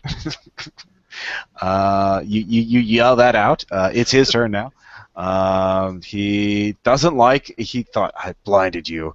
Let's see here. So he will try and use sensory assault telepathy on you again to shut you down. He thought you were out of the fight. What is he going to do? He will. Oh, I know what he'll do. First, he'll roll. I'll see if he actually succeeds. Let's see here. Sensory assault telepathy. So a 2 plus 4. So he gets a 6 total adjusted on you. So go ahead and roll resolve. Alright. Yeah, your characters are attacking, Base Raiders, like a lot of superhero games, is kind of a rock, paper, scissors at certain things. If you have certain advantages over characters, you can't perfectly defend against all vectors. Right. Basically. I got a 4 for my resolve. All right, that's only a 2. So he does not get a. He will get a temporary aspect. He will not be able to keep invoke. He will only be able to invoke it once, since he didn't get spin on it. So he invokes your sense of equilibrium. Your inner ear goes nuts, and you fall over. So your next shot will be at a -4, or -2, but that will be it. As you just fall on your ass and like. All right. So. Iconoclast, you can hear the other cop. You hear someone running up the stairwell leading up to the roof access. but that's what the other cop is doing. Let's see here. What are you going to do? Hate to do it already again, but can Yeah. I use a fate point here to have some sort of basically a neutralizing agent for the Pangloss drug since I've analyzed that earlier? Yeah, you can. I will let you use a fate point to have another payload in your dart. Yeah, shoot him with basically anti-Pangloss darts. All right. If you get a success, you'll be able to neutralize one of his powers. Since you've seen both of his powers, if you get spin, you beat his roll by +3 or more. You will basically 5. All right. Very good. Let's see what he rolls. I'll lower my fates to 1. Let's see here. Wow, he got -2. Shit. Let's see here. So that will give him a final roll of a 1 versus your 5. So he, the dart enters his neck, and he immediately starts freaking out as he realizes he can no longer use his telepathy, and he feels a lot weaker than he used to. Both his powers are neutralized for the rest of the scene. As he has a new temporary aspect, unpowered or nullified. So good job. So Knight Errant, let's see here. Agent Grayson is freaking out, and what is he going to do? He will start to run. He starts running for the stairwell to escape. What are you going to do? You're on the ground. Or no, he already acted this round. He's freaking out. Yeah, he's freaking out. But this is your action. Your action is the last one in the round. So. Okay. Can I just make an attempt to grab him? That I will say. That will you try and then you fail if you do because you're on the ground. Your equilibrium is still fucked up. So. I will give you a fate point for that, though. Okay. So you get up and like, oh god, my equilibrium, and you fall over again on your face. Right. Okay. But that begins to pass very quickly. It was not as weak. So, so now we begin round 4. Okay. Agent Grayson is going to bravely run away. So let's see here. Actually. All right, he gets a what? He got a 0 on his roll. Let's see what his athletics is. He's actually pretty good at running. He gets a 3. So, but that's a mundane tier. So he makes it to the stairwell, and he's out of your line of sight, as he is, running scared. The other cop trudges up the stairwell, and confused by Grayson, what the hell's going on, but you guys are perps, you attacked cops. So he's pointing a shotgun at both of you and yelling at you to put your hands up. So that's his action. He's got both of you covered with a pump action shotgun. So Iconoclast, what are you going to do?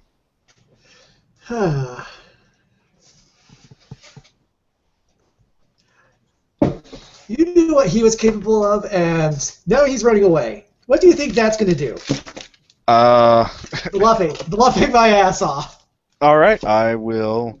I will allow implanted memories of super. Actually, I'll allow no black market superpower dealer. You have guile, which is deceiving people, and convincing people. So you can roll that. That's at a +3, extraordinary power tier. So that's a 4. All right, with a 4, the cop's like, "You're right, dirty cop." He turns around and starts chasing after Agent Grayson. Good job. We didn't exactly succeed, but we didn't exactly die, so I consider this a win.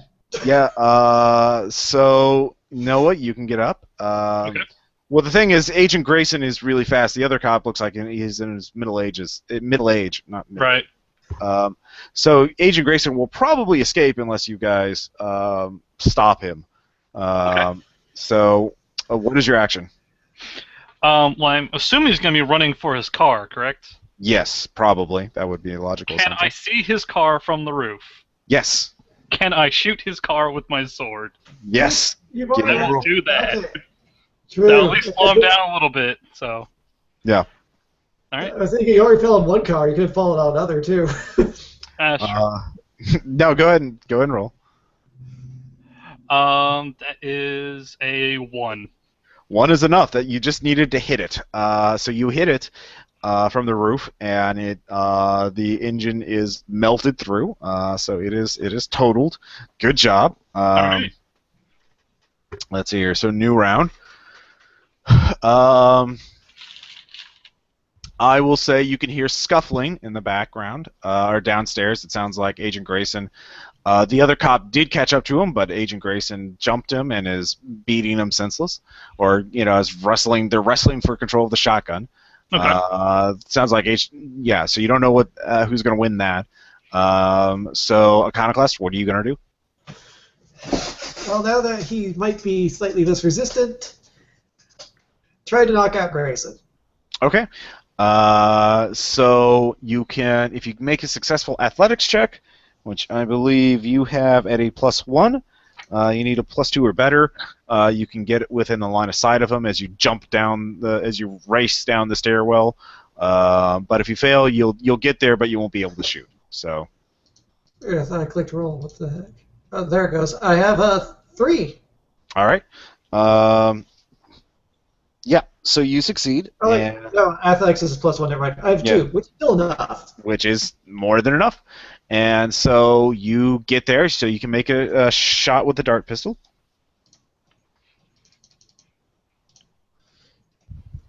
Oh. Well, that's still 2. 2. Oh, wait, no, it's 0. That misses. In fact, I will give you a fate point if it hits the other guy. If it hits the agent. I will take it because I need the fate. Sorry. All right. Agent Grayson, you shoot him. He slumps over. Agent Grayson grabs the shotgun, sees you, and runs. So he gets out of the building. He sees his car totaled. Is shouting still a free action? Yeah. So no, it's your action. Grayson to jump off. I'm sorry, not tell a knight to, since he can super jump and all that, to jump off the building towards the car. Yeah. That's what my plan was going to be. I was just going to jump off right behind him. All right, give me an athletics check. All right. That is a 1. All right, with a 1, you get in front of him. He will still. You still have to corral him. Right. As he turns around and starts running. He's reaching for his cell phone, and he starts speed dial. He hits a button. He raises up his arms, and he's about to call for help because, for all intents and purposes, you guys have just attacked a bunch of federal officers. This may not have been the greatest plan we've ever had. No, not the best. So you get you get one action to try and stop him from getting the call out. Drop that ECM. Yeah. Let me see.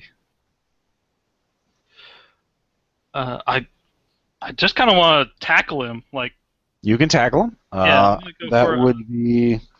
I would allow athletics for that. Okay, and I'm going to spend a phone, but he might take his hand with it. What was that? I said you could blast the phone, but you might take his hand with it. Yeah, see, I don't want to do that. But yeah, I'm going to spend a fate point on this as well. Okay. So that will give me 2, 4, so 6. Yes. You tackle him. The phone shatters. Unless you want to keep it intact. Actually, you keep it intact. You grab it, so you can get evidence off of it, information off of it. Okay. He's knocked out and totally helpless, and sunglasses fall down on your head. Like it was, with a +6, it's pretty awesome. The sunglasses that were on his head fly off and land on my head. Yeah. Yep. So you barely managed to capture him. Of course, the other agent who might be able to support your story has been knocked out. So you guys, Quick, go grab the evidence from the inside. We have to get out of here. All right, yeah. Yeah, that's what I'll do. And you scoop up everything. Part, so they'll still be able to track some evidence of us, but we'll have evidence of them at least. Yeah. So you grab everything you can and you run as fast as you can We'll back. dump Grayson in the trunk and Yeah. get out of You get back in the van. You get to the van and drive home. So good job. So Yay! so you need to concoct something that keeps Grayson from hulking out. So give me an implanted memory of a genius roll. Okay, that'll be just a wash so that's +4 still. 4 is still good enough. So you can, as long as you have him strapped to you can't really. You can hold him at least for 24 hours before he will regain his powers. You analyze his powers, and you realize he's using 2 super soldier drugs, or he has used 2 super soldier drugs. There's a huge market for them. In fact, you yourself have made quite a few and sold them on the black market, Iconoclast. One of the formulas he uses is called Peak Performer, which is essentially a Captain America kind of thing that gives him peak physical perfection. His formula was flawed, though, because it has given him a natural skin texture. It is far too dense. Anyone who feels his skin will realize it's more like an elephant hide than anything else. But he has superhuman strength and speed. However, he does not have corresponding hand-to-hand combat abilities. He is still using. He cannot control his strength very well. So he hits like a truck, but he can't hit very well. It's hard for him to connect, again, especially against skilled fighters. He also has taken Pangloss formula. It was supposed to give him telepathy, but because he already used Peak Performer, they interacted. And instead of being able to mind control people and read their minds, he can only affect their senses. So he can shut down specific senses. Like your sense of balance or your sense of vision, as you really experience in a very close and intimate manner. In fact, if he's very subtle, he can actually deafen a target so they can't hear him sneaking up on them. He is So there is that. But yeah, that's totally illegal. That's multiple felonies, and certainly federal agents are not supposed to take, illegal super soldier drugs. Right. So but you've kidnapped a federal agent too, and you have him tied up in your lap. Sure. So We have a blackmail information on a federal agent. yeah, you have blackmail on him. Of course, now that you've kidnapped him, he could claim. In fact, he wakes up and looks at you. Is like, no, fuck. What is it? What? Look, I know people who will be very angry if I'm not let go very soon. You let me go, we'll forget about this, and you can go on about your little business selling junk to freaks. But that's been kind of your guys' business lately. Specifically, really bad junk. Holding up the ray gun. Yeah. Oh, God damn it. Is this what this is about? Also, I look over to our set. Look like, I brought you a roommate. Oh God. Oh man. Oh, wow. Whoa. Like, that's totally not sustainable, dude. It's like, God damn it. Knew this was a bad idea. I knew this deal was too sweet to get into.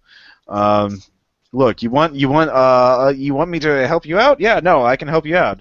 I can be very useful to you.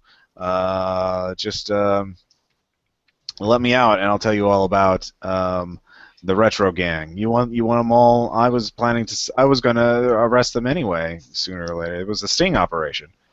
Yeah. So yeah. That sounds a lot like lies.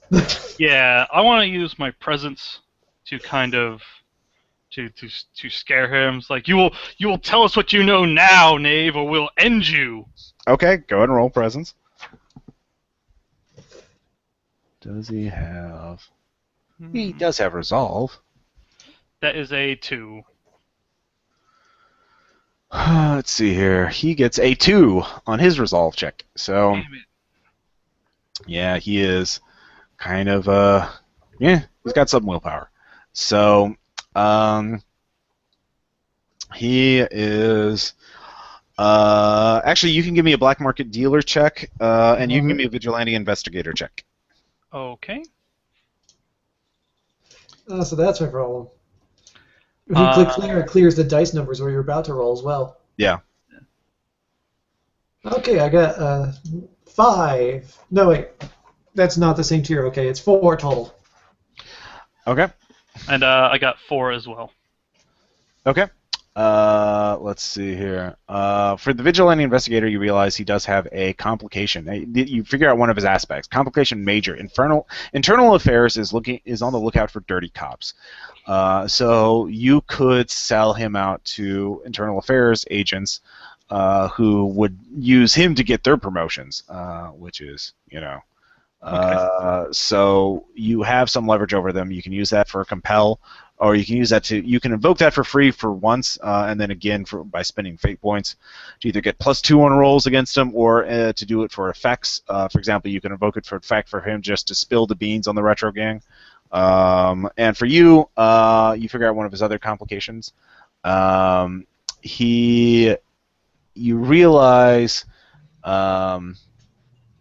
Let's see here. The snags on his sensory assault telepathy can only work on beings with living incorporeal brains, can only be used to tag and invoke new aspects that affect the target's senses. And you already figured out the unnatural skin texture. So you get 1 free invoke on that. So if you want to fuck up his powers permanently, or it also uses charges. So he can only use it 4 times per scene. Before he has to recharge it, which requires, let's see here, I think sleeping for a day. I actually needed to specify that. Anyways, so you figure out a lot of his weaknesses by just, while he was sleeping, so you have that leverage over him. So with your basic intimidation check, he does not roll over, so you need to use leverage on him. So what's your play? Yeah, I think I will use internal affairs against him. Okay. To try and get information out of him about the retro gang. Okay. And then I would like to use it again for a fate point to get some more information on Rudy Sestero.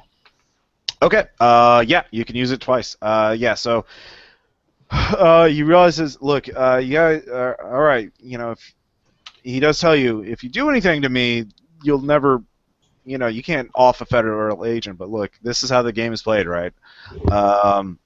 You caught me with my pants down. I wasn't supposed to use my powers around other cops. Good job. So the retro gang are really being financed by Paragon. You may have heard of her. Yes. Yeah. Maybe. She wants Soho. She wants she wants territory. She wants turf. She doesn't want anyone messing around. She mentioned something about. Let's see here. Hold on. Sorry. She mentioned something about a black rose. And she wanted to keep people away from this area. So she got a bunch of schmucks who were really into being trendy and cutting edge and handed them a bunch of ray guns, and she paid them off. And they don't even realize that they're working for a villain. They're just, idiots. They're useful idiots. And I don't know where she's getting the gear from. I totally hear you. Yeah, Nicodemus can totally hear him. I mean, he's very bummed out.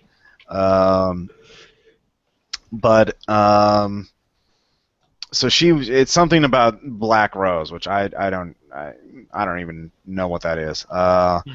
But so she's trying to control this area, and she went into me. She gave me discounts on product, and it was I set it up to make it legitimate. She wanted to hold ground. I don't know what it is. She didn't want to keep anyone out of it. out of this area. So I'm happy to oblige. She made it worth my while. She's sinking a lot of money into this. But as for Rudy, he is, I think, I tried to bribe him the good old-fashioned way, and that didn't seem to work. But I told Paragon about it, and she dealt with him.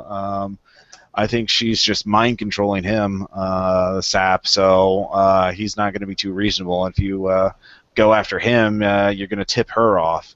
I'm more independent. She probably doesn't even know that. Well, she'll hear about me being kidnapped sooner or later. She'll get onto your asses pretty soon. So. Oh, I count on it. All right. You think my telepathy is bad. You haven't seen her yet. So, yeah. Nope. Yeah. But so that's what you get the information about. So Rudy is being controlled telepathically by Paragon, and she is behind the Retro Gang in order to pursue something related to Black Rose, which you have no idea what that is. So you have to do some research to figure that out. But so that's what you from your spend. Awesome. All right. So what are you going to do with Agent Grayson? Well, I think not me and really, my but conquest will have to huddle. Demons or whatever. Nicholas can. Yeah. I'm pretty sure I can cut him loose since he now knows everything about how fucked up his organization is. Because I doubt he's going to run around with it anymore. Yeah, I was doing this to impress girls. God. You didn't impress this one, at least. Well, jeez. I guess I'll just go back to college. Because they talk like Valley girls in my universe. So you can let him go. He just gets slumped over, walking like Charlie Brown after missing the football, and leaves. So, but you have Knight Errant. So Knight Errant, again, you can only keep him 24 hours before his powers will return. And besides, even then, if he's missing for more than 24 hours, there's going to be major issues anyways. Yeah. So yeah. We're going to have to let him loose, but we need to set up something to keep this from we going should up let on him us right loose, away. but we should turn over all this information, all the information we got from him over to Internal Affairs too, so he gets into some shit. Okay. Yeah, you can give me a black market, because you have contacts actually. Networking, sorry. Both of you have networking, vigilante investigator and black market dealers. I imagine he'd probably better luck as being black market. I probably don't have any connections to internal affairs. So vigilante investigator. Okay. In the future, if you want a hookup for improved human experience, I could probably do it without making you into an elephant. Well, I get a 7. The tone is fine. It's just the texture. And he said Paragon said she would fix that. Just another treatment. She's working out the bugs. It's fine. Besides, I like being bulletproof. So what'd you get? Sorry, Noah. I got a 7. Yeah. Oh yeah. Oh no. Shit. Agent Juliet Richardson. She is a internal affairs at the EPSA. And she is always on the lookout for, because a lot of agents are, using this whole base rating phenomena as a way to stuff their pockets with cash and product. Basically, they're base rating without base rating. Yes. Well, it's a lot easier to raid bases with a badge. It's like nobody knows what's in those bases, so you can always grab one extra death ray or drug or mystic formula. Yeah, you'll be fine. So yeah, this death ray fell off the back of the truck. So you can contact her. You call her up. Hello. Juliet, this is Knight Errant. I have somebody. Is this a dirty cop? Is this about the cult that's going to end the world? No. I've taken care of that. Oh, okay. This is about a dirty cop. This is about Agent Jack Grayson. The one who's just reported missing? Yes, him. We What have about we do information this in the lab? on his crimes. Okay. Well, We will drop him off at this location. okay. Yeah, give me the information. I can't really act on it now because you kidnapped him and you're holding him somewhere. He could always claim that you injected him with the drugs. So I'll need to find proof that he had powers before you kidnapped him. But this will give me a Does my lead. computer have any footage from before I crashed it? drug? Yeah, sure. But again, fruit of the poisonous tree. Like, you're not True. exactly in the legit chain of custody. Like, Yeah, that's true. yeah, you got. Very true. Yeah, no, these vigilantes who are like totally illegal, committing felonies and kidnap federal agents. Yeah, we could trust their footage. So, look, give me the evidence, and I can use it to just find my own thing independently. Okay. But it'll take some time, and he'll be out there in play in the meantime. So don't tell him, don't tip him off. But you guys will undoubtedly have warrants out for your arrest and people looking for you. So Add it to the stack. Aaron, you just. I'm just face palming in the background, like, dear God, why is he doing this? By the way, those meth dealers that you told us about, it turns out they said they had a whole duffel bag of cash. You wouldn't happen to know anything about that, would you? Goodbye, Juliet. And I'll hang up the phone. All right, so you send her the evidence. You let go of Jack Grayson. So the wheels of justice are slow but sure. So it will take him time to actually be charged with any crimes. But you've given her a tip, so he will. You could, of course, if you tell him that you've done this, he will do everything he can to cover up his tracks. Trying to set him up as a customer. Yeah. A loyal, specifically. Oh, okay. Yeah, give me a convince check. Give me a black market dealer check. Because he's already doing this, and plus, transhumanism for all. All right. Yeah. No. Give me a black market dealer test. Okay, that's 3. 3. All right. He says he'll. All right. He wants a free. If he thinks he's our friend, if he gets arrested by people, he won't blame it on me. He says, my money. "Look, I'll consider this bygones be bygones. If you hook me with a free product sample, and then we can talk and we can set up a regular deal. I know a lot of people want to get jacked up too, man. When they see me in the locker room flexing, everyone wants in. They don't give a fuck. So, he give me some free product in the week, and I'll do that. I'll make sure that dogs, the hunt doesn't deal with you as long as you do that. So basically, yeah, he wants a free product. He's trying to weasel a free, super soldier drug. I'll give him something with a temporary endurance. For a fate point, I'll say you could have a boost patch, which will give him a temporary superpower. Not a super great one, but I'll write down exactly what specific one he's got, so I know to neutralize it in the future if it fucks up badly. What boost patch does he have? Can you have? Let's see here. Because I'm using stuff from Base Raiders supplements. Sometime. Let's see here. Oh, let's see the other one.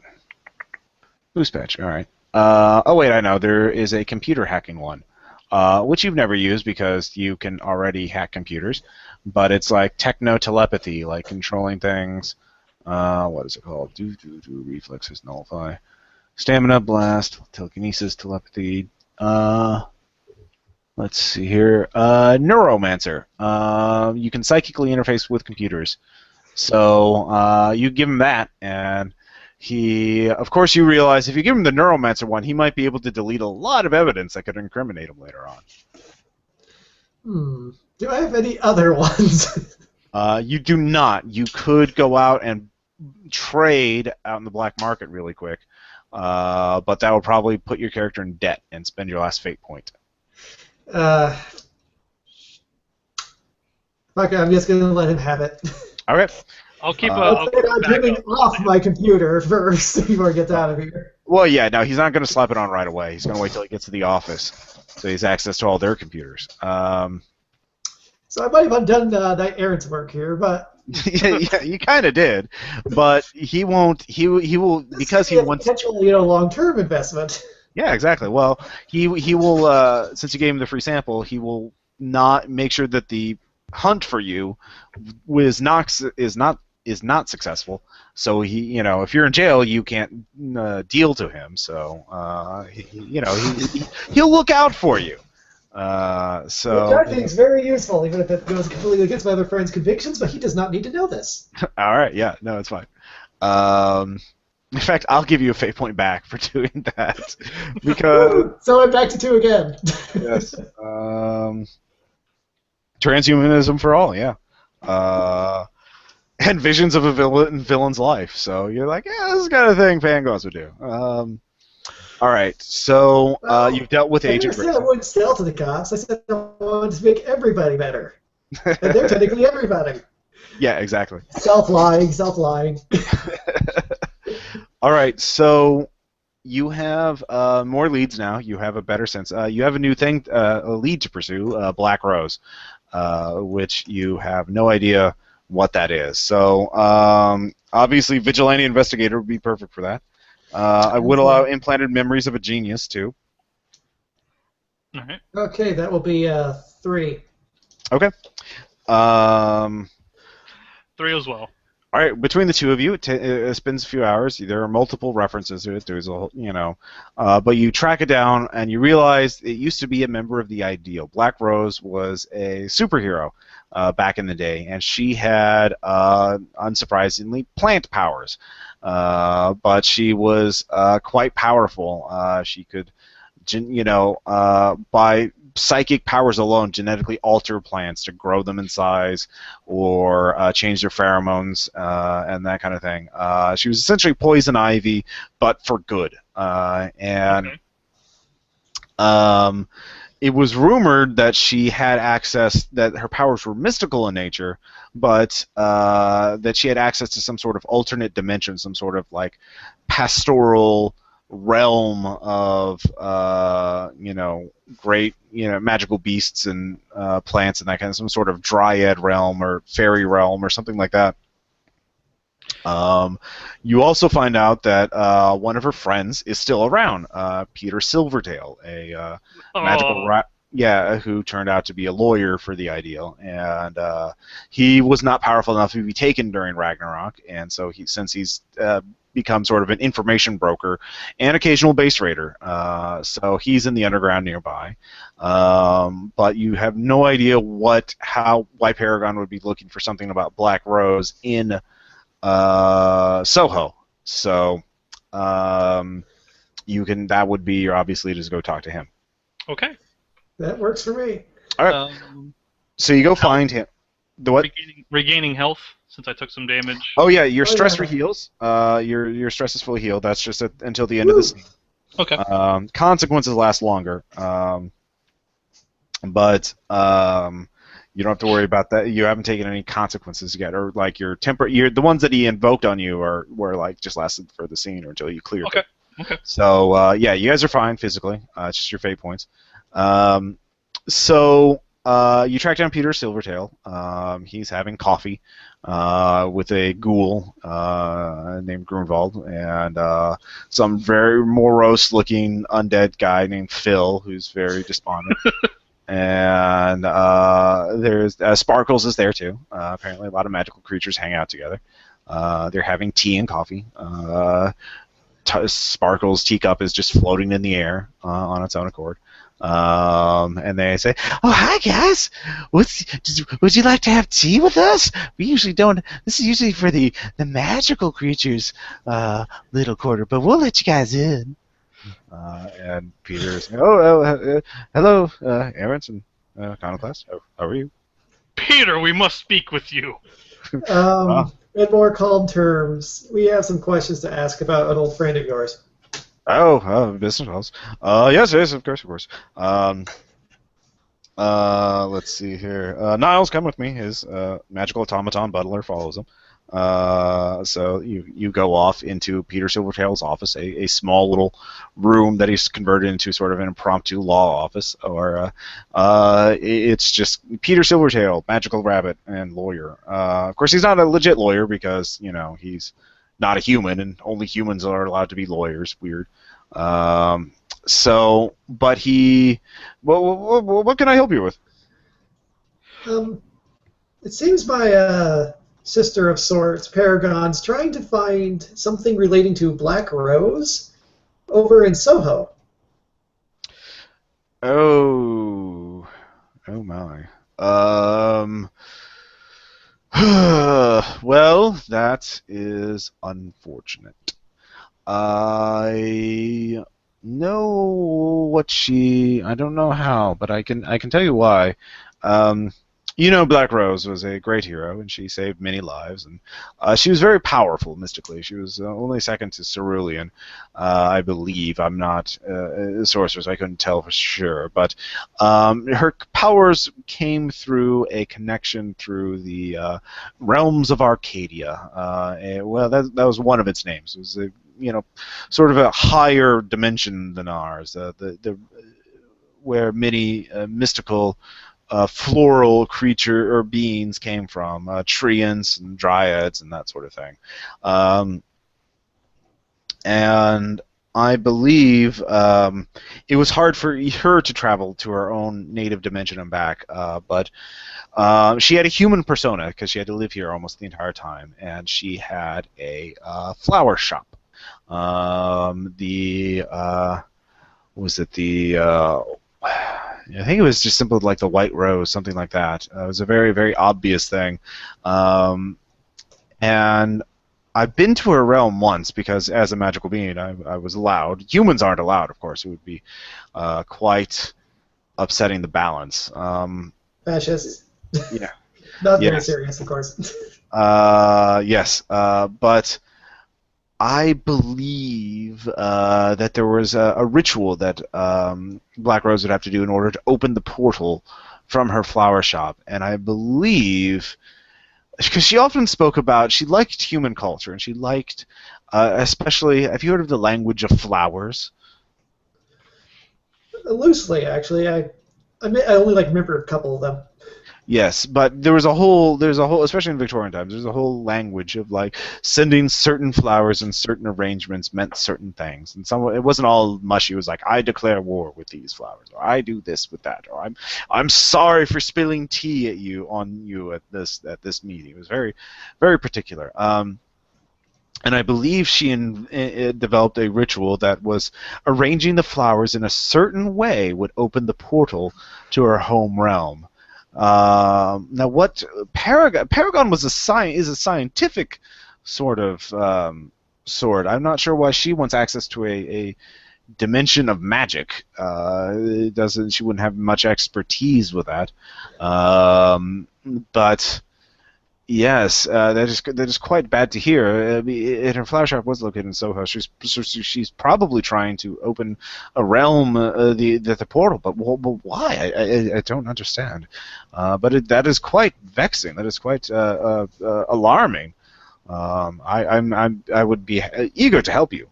But yes, it is. I can give you the address. Obviously, it closed down since Ragnarok, but she must have bought it out, or yes. She kept notebooks in there, and they were about the flower arrangements. So she's probably trying to experiment to figure out how to do the flower arrangements to open up the portals. Build a base in that area too. Well, I do believe the Biomancer. I think it's recently been revealed that the Biomancer had his own facilities hidden in New York. They were not. They were near the UN building in Manhattan, not in Soho. But clearly, she could have. Someone of Paragon's expertise could have probably moved a fabricator. Or moved some base technology from one area to another. I wouldn't put it past her. There was an open space underneath the flower shop, near the flower shop. She had a sort of an underground garden that would be quite large. She might have opened that up to move tech in as a scientific build. Maybe she's trying to extract the magical plants to sell or something. I don't know. It's very odd. Yes. So, I assume you tell Peter the other things, everything else you found out so far. Yeah. Yeah. All right. Well, the vintage death rays. Black Rose has been around a long time, and she did like taking trophies. She might have had a large trophy room in there. I know she participated in fighting off the Greys in the 1950s, so she might have had quite a arsenal of death rays that she never used, because obviously she wouldn't need them. But she liked having evidence of her superiority over humans and villains. As I believe she was a dryad, a tree spirit of some sort. But I guess we'll never know now. She is gone. Anyway, so. All right. Well, I suppose we shall have to get to this White Rose flower shop to investigate. Well, undoubtedly, if she has all these guards now and she's on the alert, especially, she would be. She probably is watching the place, which is a problem. Yes. Yes, it is undoubtedly guarded. So. I mean, are you not her twin iconoclast? Would you not be able to pass as her? Physically, yes. Physically, but I'm not sure I can carry the mannerisms. That would actually, with your black market dealer, you can. I mean, that's guile. You could lie. You could probably convince the gangsters, but you don't know what. Obviously, Paragon isn't going to buy it. So. Right. That's me, Pangloss. I am back. Yeah. There. Yeah. Well, Paragon's also the ambitious one. So even if Pangloss did come back, she would. Probably try to usurp her. Yes, that would probably be the thing that she would do, because that's how she rolls. Of course, you don't know if you can figure out where Paragon is. You can wait till she's gone and then move in. I think we should head back towards finding where they're manufacturing things, because even if we don't stop it, we can set up a distraction there that makes them move the guards there, away from the flower shop. Yeah, you could do that. It's a possibility. And you said it was possibly Biomancer? Like Biomancer's... Biomancer had a base in Manhattan that Peter Silvertail knows about that had build-a-base technology in it. That was found and looted. Of course, Paragon could have been... he doesn't know who looted the base. He just heard that Biomancer had a hidden base near the UN building that was used to take DNA samples from visiting politicians and whatnot. For what purposes, no one knows, because Biomancer was supposed to be a hero, and that sounds totally creepy.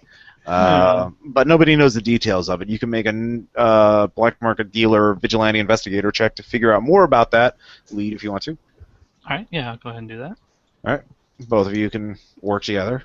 Ask around. +1, so I got 4. Okay. I got 2.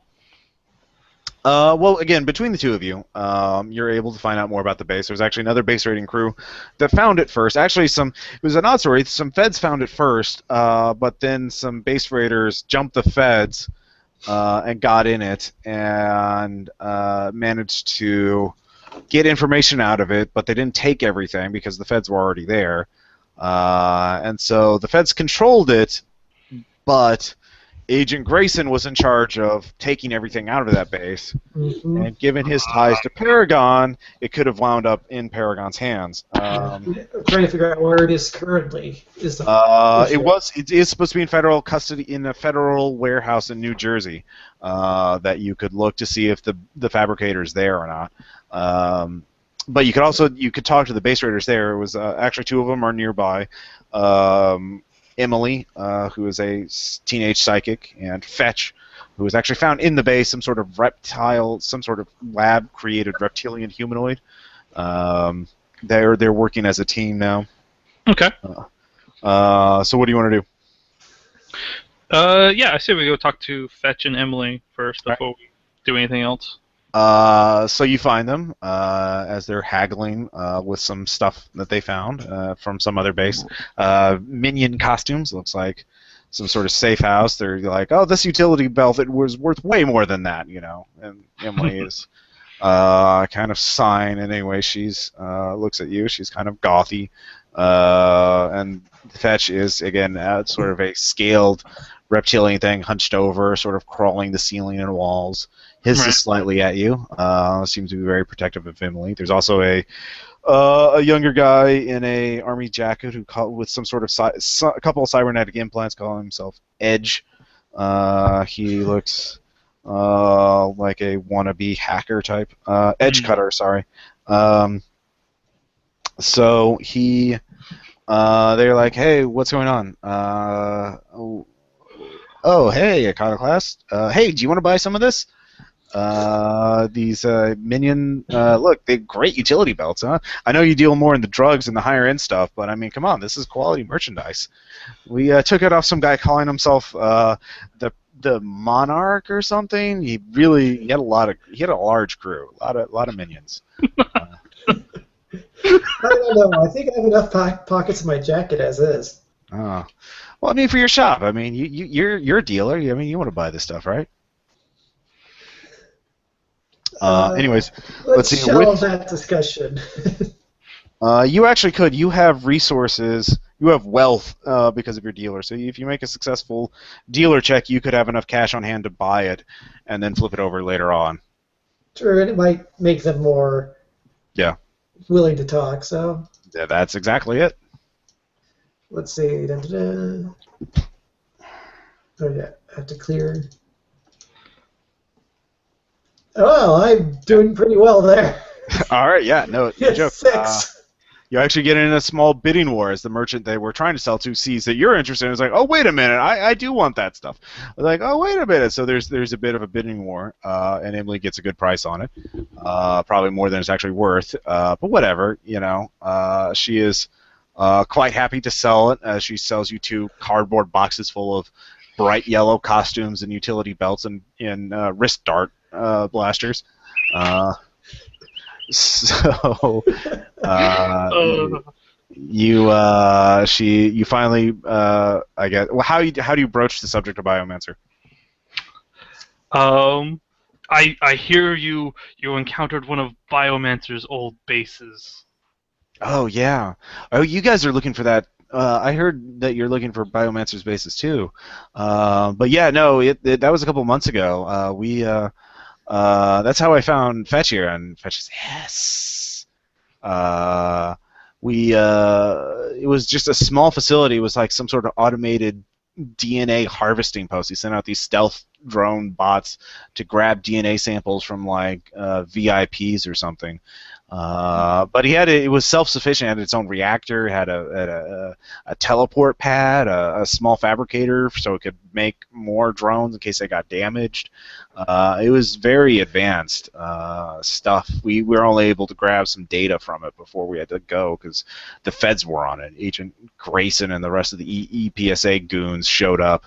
And yeah, I mean, we beat up some dirty feds to get in there, but you know, then the rest of them showed up, and so, but we got out of there. We got what we were looking for. We got a lead on another base, and then another base, and for that one, we got another lead. You know how it goes. Right, right. Well, we're looking for information on the fabricator, correct? Yeah. Yeah. Well, we need to know what happened with that fabricator. If you know anything, we're trying to track down some information. Oh, Edgecutter, the hacker steps. Oh yeah, no, I actually we thought about that too. Like, let them do the hard work of like cutting it out of the base and hauling it away. Wait till it's in some warehouse and then grab it. But I guess someone beat us to the punch. Like a night after it was taken out, we were casing the joint, but I realized it was already gone. Somebody got it the night it was taken out. Like, I'm not even sure. It made it to the warehouse, and as far as I can tell, no one's raised an alarm about it. No one's investigating it. Because I saw a truck go in and it was supposed to have the crate in there, but like those fabricators have like trace amounts of exotic radiation in them, and at least that one did. So I could tell that it was a crate set up to look like it had the fabricator, but it didn't. Agent Grayson signed off on it though, so I guess he got fooled. Unless, yeah. So, Although Agent Grayson is a bit of a bad cop. So oh, that's how it happened. Oh man, slick. But oh wait, there's exotic radiation. Like I said, like those fabricators were powered by really advanced stuff, and so there were trace amounts of exotic radiation. I think it's maybe because it's so close to the teleporter, and they kind of bled over on it. Anyway, here's the exact frequency of that radiation. If you're within like 500 meters, you'll pick it up. perfect, I perfect. tried to trace it but it was too hard, and we don't really have the resources to cover that much ground. So we had other leads to pursue. Plus, if somebody's able to lift a fabricator out of the feds without them even being aware of it, I don't want to really deal with that kind of crew. You know what I mean? Plus, we weren't really able. Yeah, we already have a good idea on who did it, and you really don't want to deal with them. Yeah. Thing. Yeah. Yeah. If you need any help, man. Yeah, we just finished a gig, but if you need additional muscle or something, we can help you out. Yeah, no, they look very eager. We may in fact need your help. Imagine you We might get that fabricator out of it if it all goes to plan. yeah. They look very yeah, that's awesome, great. Because we're still trying to find the zombie factory. Shut up! Don't talk about that. Oh yeah. So is that a factory that turns other factories into weird abominations, or? It's the base. It's some sort of secret lab that Biomancer set up. Fetch called it the Zombie Factory because there was one of the experiments was this cyborg thing that could animate dead people and give the dead people superpowers.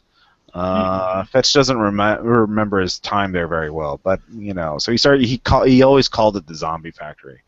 Most unusual. Yeah. So, I don't know. Anyway, For another time, perhaps. yes, another time. So, you with that frequency, you'll be able to you can pinpoint it exactly. Okay. You could add another fate point. You could build a drone that could track that radiation exactly. Yep, I was thinking that. Yeah. And yeah, I will. I'll just have to make sure I get a horrible conviction sometime later. Yeah, no problem. All right, so you do that. Oh,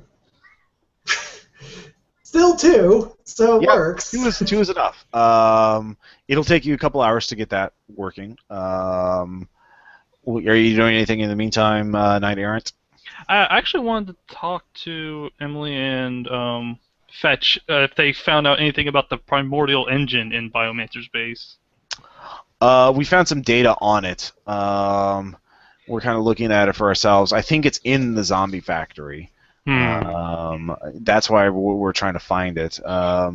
It's super powerful, and the thing is, all those bases were linked by teleporters, and they had teleporting codes. But we can't find all of them. Were like it was a one-way thing, teleporting from the zombie factory to one of these satellite bases. We can't find one that went back to the zombie factory. So we're trying to we figure if we get all the satellite bases, we might be able to have enough data to figure it out. So we found a couple of them. He had a ton of bases set up. It was crazy. We found one in like near Tunguska. Man, that was crazy. And we found so much DNA. Well, it's not just DNA. He was doing experiments, and I don't know. A lot of the science stuff we're not super into. But we found another one that's in Tokyo. That's where we're trying to save up enough money to finance a trip there and get contacts and everything. So, yeah. I see. Well, another quest for another time. All right, Yep. let's I suppose let's see about tracking down this fabricator. Okay. I will need to step away for a minute to use so I'll be right back. Okay. And you guys can do so as well. Or right. talk amongst yourselves. All right, so right back. Okay. Yeah, I'll use this moment to go to the bathroom real quick. Yep.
So let's see.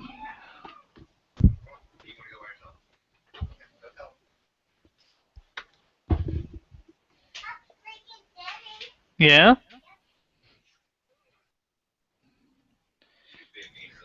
And back. Don't know if anyone else is.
Okay, I'm back. Welcome back. I was talking to my cousin and his daughter. So, alrighty. Character. So yeah, I guess we'll just kind of track down this radiation then and see what we can find.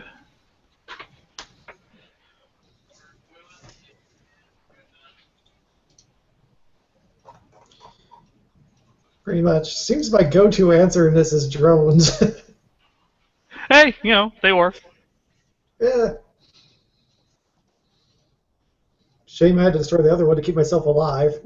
Yeah.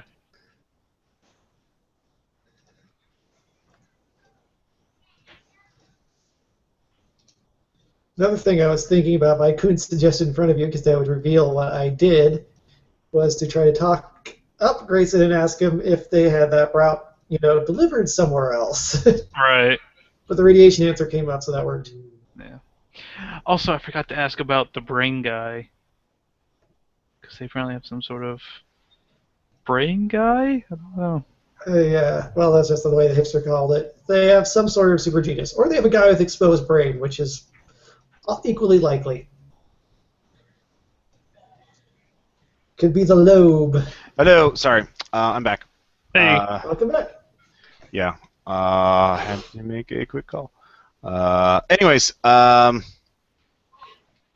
see here. Where did we leave off? My drone's scanning for radiation. Yes, your drone's scanning for radiation, and it finds it, and it is located underneath the streets of Soho, across sort of like from White Rose Flower Shop, or what was White Rose Flower Shop, which is now closed down, and the windows are all covered up, so you can't see into it. But closer than I was hoping. Yeah, my original plan. It is in the center of an intersection. White Rose, the flower shop, was at a street corner at a major intersection, and the power fabricator is, several stories down. below the center of the intersection. So, yeah. All right. Yeah. So Anyway. Let's see. Since they're so close, they're still going to do stuff, but it's easy for them to move their people around. So if we have the newbies attack the other place, though, at the same time, they'll have to split their forces. Yeah, that's true. You do have allies now. And aside from Emily and her crew, the three of them, you could also, especially with Peter Silvertail, he could probably call in favors and get even more people, so you could have a pretty massive melee going on if you want. It's, yeah. I don't know if we really want to unleash sparkles on all this, though. I don't know. I was thinking that'd be the perfect thing to do. Yeah. I mean, Just did you hear about what happened? Crate to just I heard he dramatically nerve open gassed reveal. Yeah. You've heard, yeah, he may have nerve gassed some people. Okay, yeah, that's a little too much for me. Yeah, fair enough. Well, you could ask him to be a little more subtle. Yeah. And you could also, again, put the place under stakeout and see if you can find Paragon, figure out where she is, and then sneak in while she's not there. There are more guards, more of the retro gang are hanging about, but they are normal dudes. It looks like for the most part. Except for the blasty guns. Except for the blasty guns. So the rooftops, that kind of thing. Yeah. So you could avoid them that way. You could. It is like a 4-story building. The flower shop. The flower shop takes up the bottom floor, but you could take up. You could get in on the roof and then work your way down if you wanted to. Yeah, that's actually. I was kind of thinking that, like, if we can keep an eye out for Paragon, like wait till if we see her leaving, and then kind of go down through the building. And then if it looks like we're about to get caught or something like that, we can call in backup to create a distraction. We can set them up beforehand too, so that they're ready to go. Yeah. Okay. So let's see here. With your athletics, Knight Errant, you can easily jump from rooftop. Leaping with Katana, Tommy gun in hand. But Iconoclast, you are not that superhuman. No. Yeah, you are a normal person aside from being super smart. So you will have to make. one of the ray guns. I could theoretically dress as a hipster and just. You could, you could simply walk. Yeah, but you would at street level, and so it would. I won't be able to make it into the roof then. Yes, that would be the problem. You could. Actually, you realize you could get into the building next to it, and then you would only have to jump from one roof, because they're guarding that building, but not the building next to it. So would I be able to pick her up and just jump across with her, or is that gonna be a little too much? That would require a test. Okay. You could certainly try it, but that would require a test, and if you failed, you would both fall. Okay. So. It's worth a shot. So how do you want to do it exactly? Because I mean, if you're carrying her with every jump, like that's about 10 or 12 buildings you have to get to. If you're just right. If you start at the rooftop. If I sneak up to the other roof and you just help me there, that's easy. Yeah, there you go. Yeah. All right. So, Iconoclast, you dress in your street clothes, hiding your gear in a fashionable messenger bag, and you get to the other building. It is locked, though, so you will need to make a burglary check in order to pick the lock, which you totes have. You have it at +1. Which is enough, because that gives me 2. 2 is more than enough. It is just a standard lock. Easily defeatable by your average lock-picking skills. So you get in. If nothing else, I could just get wire cutter. Yeah. Probably not the most subtle way of getting in. But you managed to pick it in. It looks like you belong there, so they see you picking the lock, but they think you're just messing with your keys because you're hunched over, blocking their sight to the lock itself. You get in the building. It's an apartment building. You climb up to the top. You get to the roof. Knight Errant, you're there waiting for her. Okay. You're already, looking over the edge, brooding, doing your best Batman. Yes. But all right, so now this will be one athletic check to carry her, jump across with her to the other rooftop. Okay. We'll find a way through that armor. That is 3. 3 is enough. So you get through, and you land on the other roof. The retro gang has not detected your presence. So the door to inside the building is locked, though. So that'll be another burglary check to open it. He doesn't have burglary, so I guess I'll roll again. Yeah. Yes. Characters. Oh, that's a full-blown 3. That is a 3. Yeah. Easily pick that lock. So you're inside the building. There is a thick sense or a thick scent of incense in the air, wafting towards you as immediately as you go down the stairs. And you can hear chanting, Om, Om, and coming from nearby. You also see occult sigils. Well, you see occult sigils and symbols painted on the walls, some in blood, dried blood. So this is looking a little odd, but yeah. So let's see here. That's not really Paragon's MO here. No, it's not. She is a science villain. She is not an occult villain. You do know Peter Silvertail and Sparkles at all know about the occult, though. You could send a photo of this to him, and he could give you some information. Okay. I'll send a photo over to actually Sparkles, because this probably is evil shit, and that makes it more likely he knows. All right. You get a call immediately. Oh, hi. Where's this taken? Are you there? Yes, we're currently there. Oh, wow. The thing is, I can't tell exactly what it is. I know those symbols are that's only part of it's a ritual to bind and summon something of power, but I don't know what. There should be a book, a tome. They're usually called grimoires. Did you know that? They're bound in human flesh usually. Sometimes in the skin of other creatures, though. But you should find that tome, or better yet, the sorcerer. There's a sorcerer nearby who did this, and so you need to find him and get him on the phone, or get the tome. But you better get creeping around. I bet you're not supposed to be there, are you?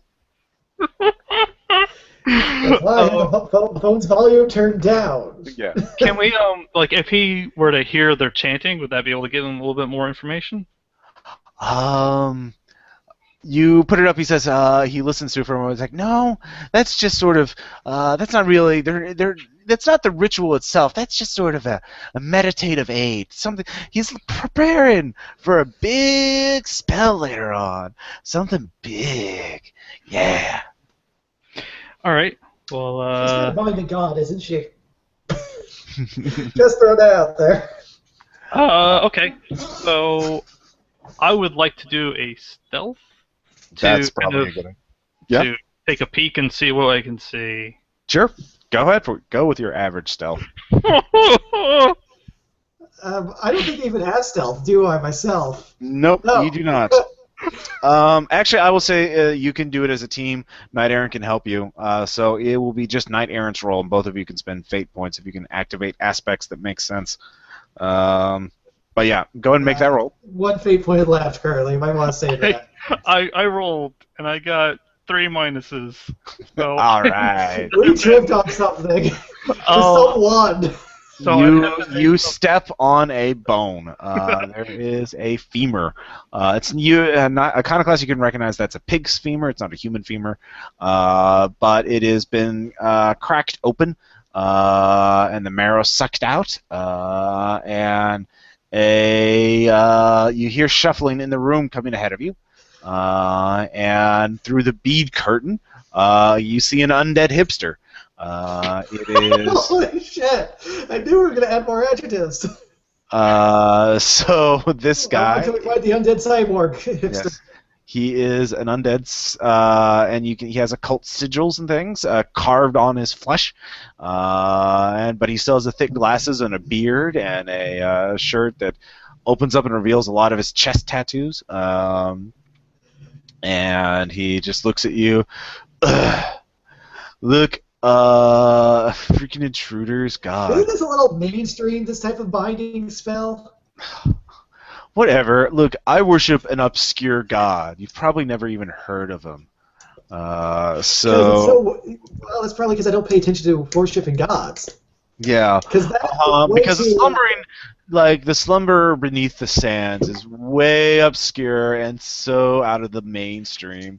You've never even heard of him. Can I use this bemoaning to attack him?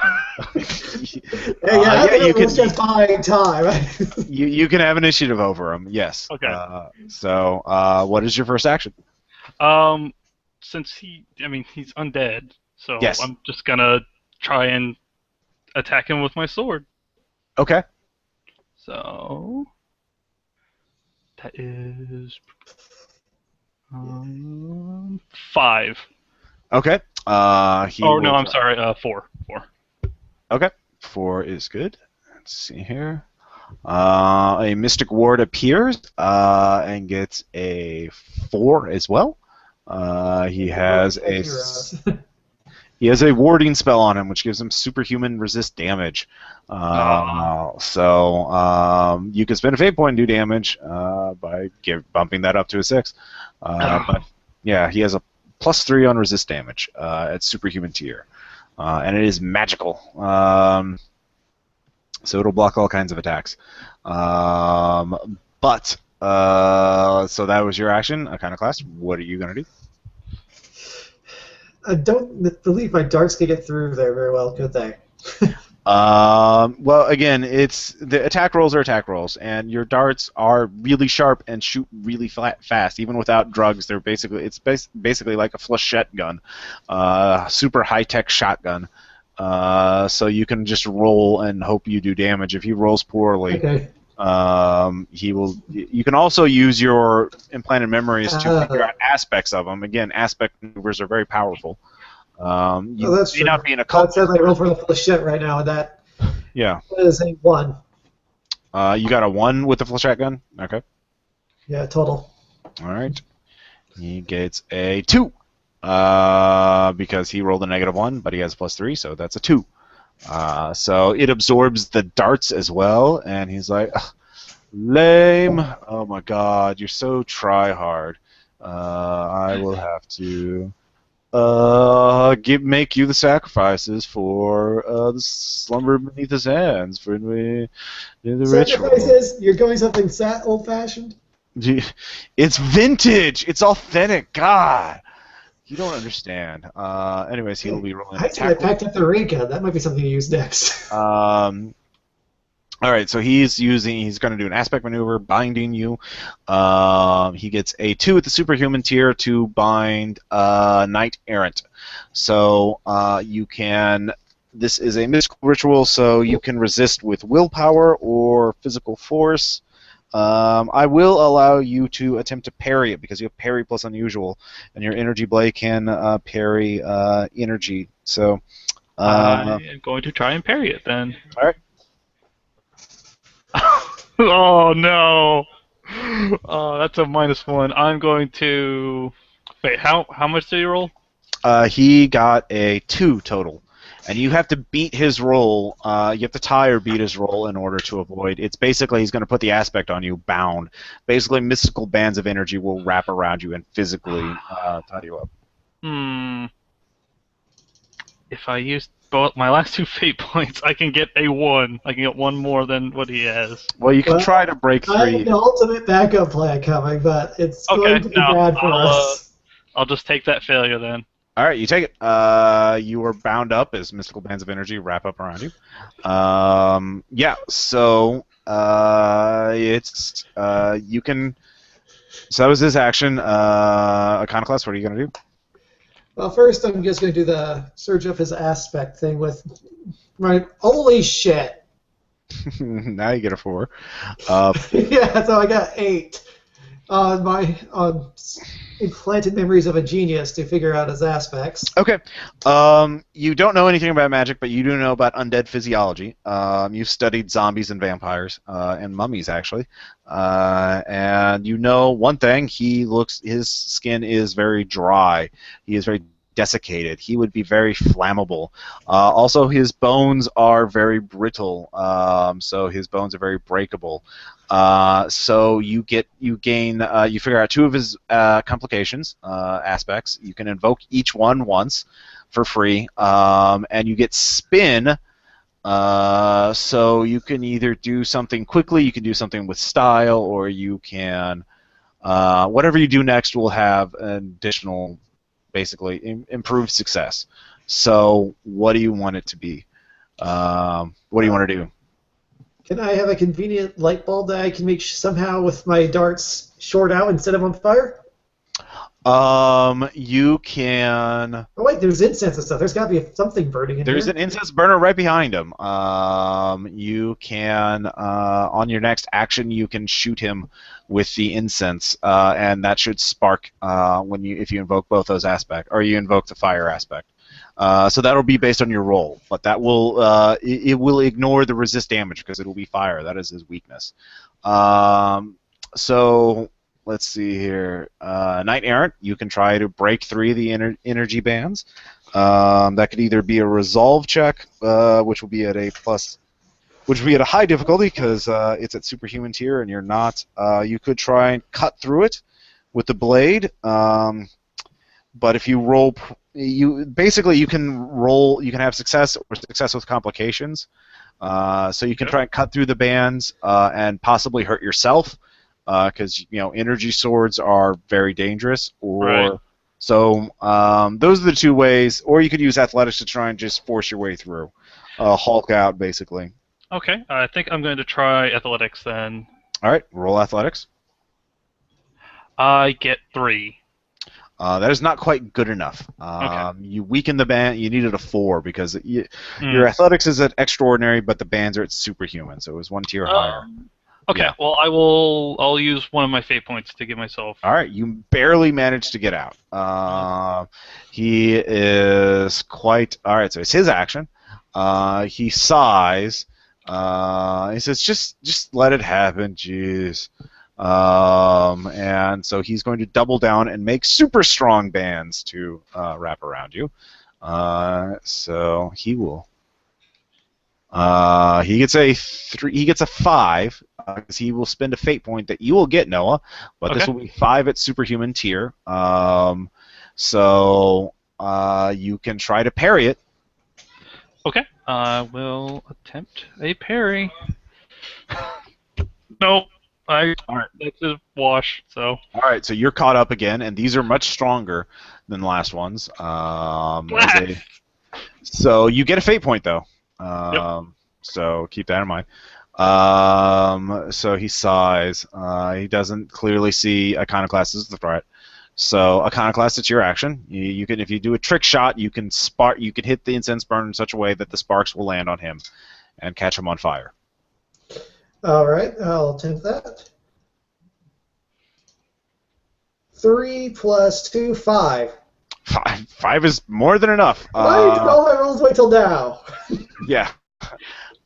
With a 5, the incense burner tips over, lands on his by his robes, which by his feet, which catch on fire, and he just like all the hipsterness runs out as the primordial fear of fire kicks in, and he starts screaming and running through the room in a blind panic. Let's see here. Noah, let's see, your action physically breaking through will be much harder, or you can wait until the spell breaks, basically. Probably because you can tell it's going to waver as soon as this concentration fully ends. Okay. So you can do a mental action, but you can't really do anything physical. Or you can try and cut through it again, but you can't just flex the backup plan was I was literally going to tell Sparkles where we were. Yeah. Yeah. That Can I was use last resort. my suit's communications to call in Sure. Sparkle and Peter All right. Silver? Oh, hey, Night Errant, how are you? I'm a bit tied up right now, Sparkles. We need your help. Ooh, that sounds fun. Did you watch 50 Shades of Grey? I really liked it. Anyway. Please come quickly. Oh, you want me to help? Where you at? We're in bring the building. Emily and Fetch too. Okay, I'll get everybody. We'll have a big old party. It'll be fun. May God have right. mercy on our souls. Yes. All right. So Sparkles, the cavalry is on their way. All right. So that ends the round. The sorcerer guy will make a roll of +1 to see if he can put the fire out. Stop, drop, and roll. He got a -2 on his roll, so no. He is going to jump out the window in a panic. Do I have a free invoke still on his brittle bones? Okay, yeah, you have a free break. You wanted him to break his bones when he jumps out the window. Okay, yeah, all right. Okay, yeah, all right. You hear a sickening crunch as he hits the pavement, because this is 4 stories up, and he was already on fire. So there goes Mr. Undead Sorcerer. Parts of the room are on fire. The combat's basically over at this point, but you can see there is chaos outside. You can hear screaming. We kind of set off. Everyone knows we're here now. You look through the room quickly. You do see Grimoire. And there's also handwritten notes next to it. You can review those. Your band's, the energy band's shut off. Okay. So you guys can move now. Or you can, Knight Errant. Okay.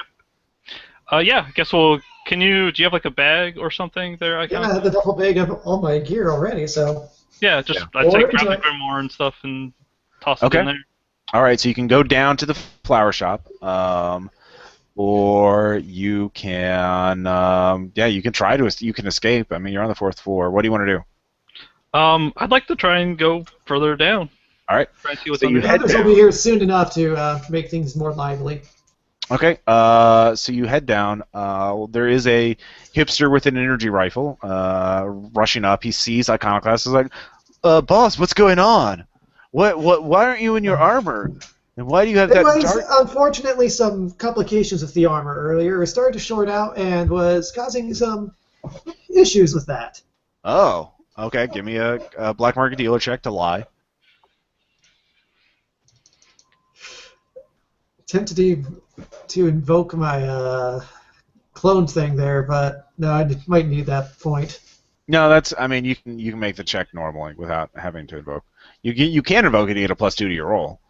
Let's see, I got +2, or actually +1 to dealer, so it's +4.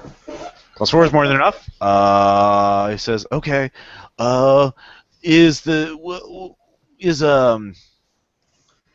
let's see here. Is the lieutenant okay? Our sorcerer guy? I can never pronounce his name. There's so many just weird sounds. I always say I'm terrible at those names." Unfortunately, there was an accident in the ritual, so we might be needing a new sorcerer soon. We don't have another sorcerer. That's the thing about these plans. There's always all the time in the world. Oh, okay. Whatever you say, boss. So he rushes up.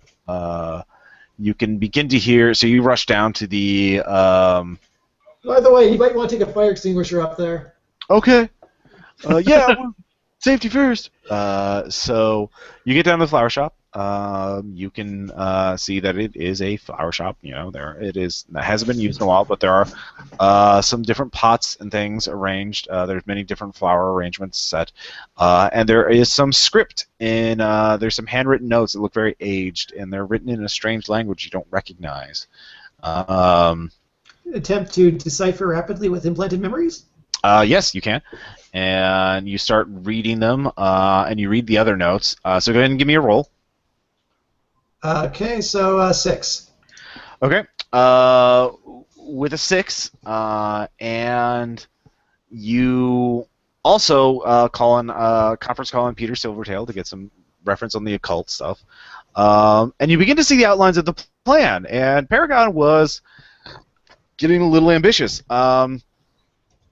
You see, the Pangloss formula worked because it used certain plants and a species of fungus that wasn't native to Earth before Pangloss subtly introduced it to the ecosphere. Now this type of fungus grows throughout the world, and that's the core component that allows people to become psychic.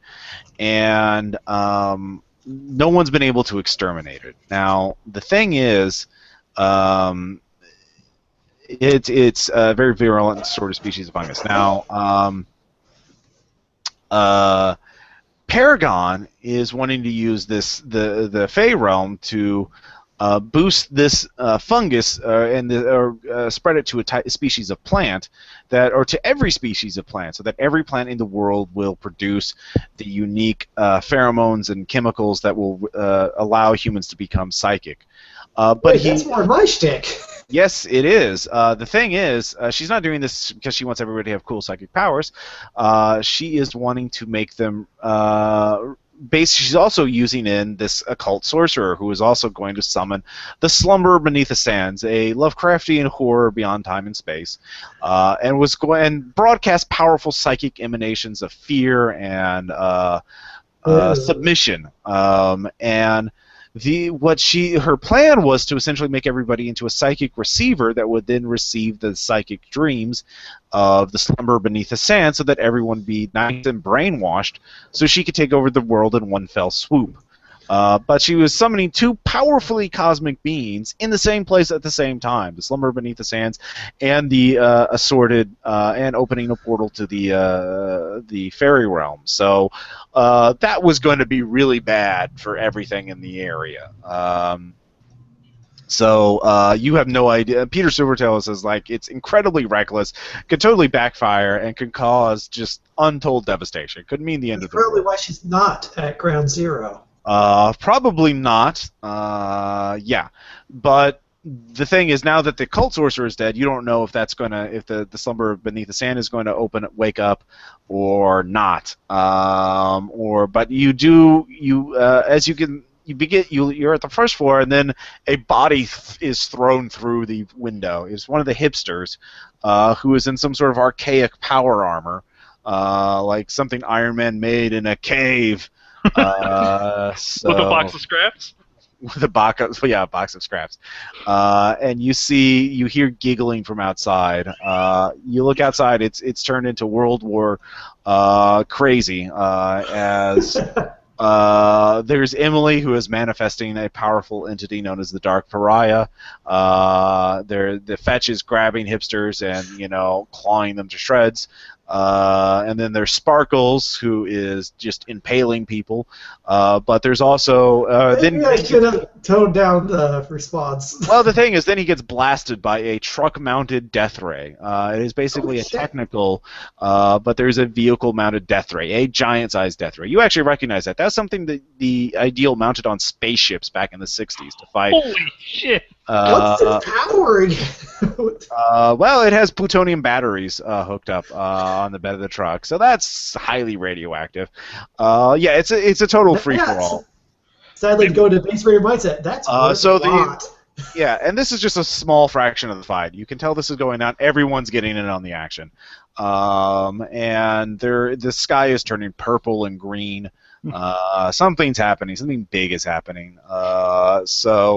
You also you remember where the fabricator was, and that might be the key to it. There is a door leading down in the basement. Okay. So what do you guys want to do? I suppose we should go take care of the fabricator. Okay. And then come back up here and. Well, if we try to open up the ritual to the other place, because we stopped the one ritual. Right. Hopefully. All right. So you head down, and you find there is a thick iron, or there's a thick blast door, basically, recently installed, very shiny and new. And you realize you can try and cut through it, but that will take time with your energy sword. So you can lightsaber your way through it. Okay. Does it have a control panel? There is not. You can give me implanted memories of a genius. Okay. I get 2. Two, you realize this kind of thing would have some sort of remote control. It would be wireless, but you don't have any device that would be tuned in that frequency. Maybe one of the hipsters would have it, or Paragon, but Paragon isn't here because, again,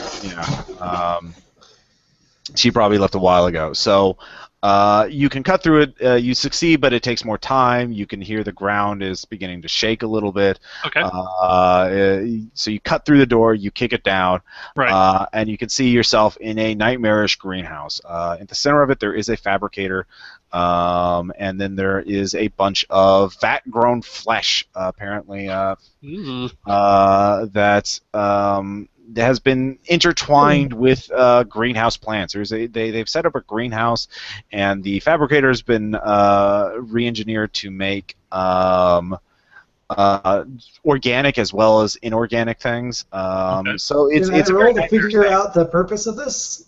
well, first off, there is a guy with an oversized cranium who sees you and is quite panicked, and he screams out, "Just stay back, or I'll shoot!"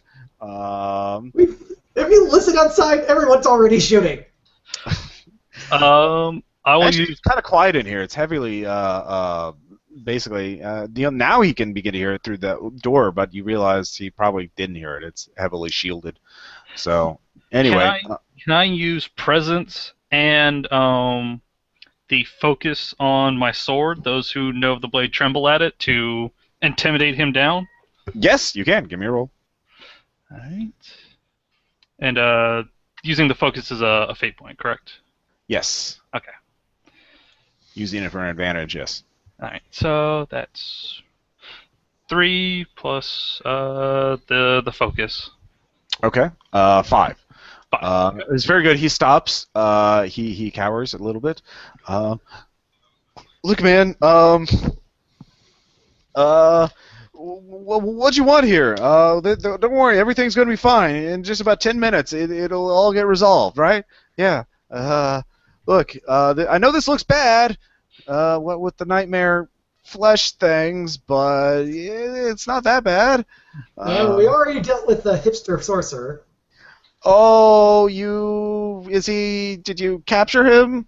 You didn't set him on fire or anything, right? He's very vulnerable to fire. He's on fire, they jumped out a window, which broke him.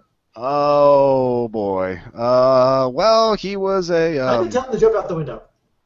He was a pseudo-lich. Nicky the pseudo-lich. Are they all Nick? Well, Nicodemus, Nicolas Cage, the second. I don't know. It was a very popular name. Anyway, he was the one who understood how to wind down this occult stuff. I just wanted to get my brain size back to normal. Yeah, no, it's giant. It's a giant, like 3 times larger than it should be. Yeah.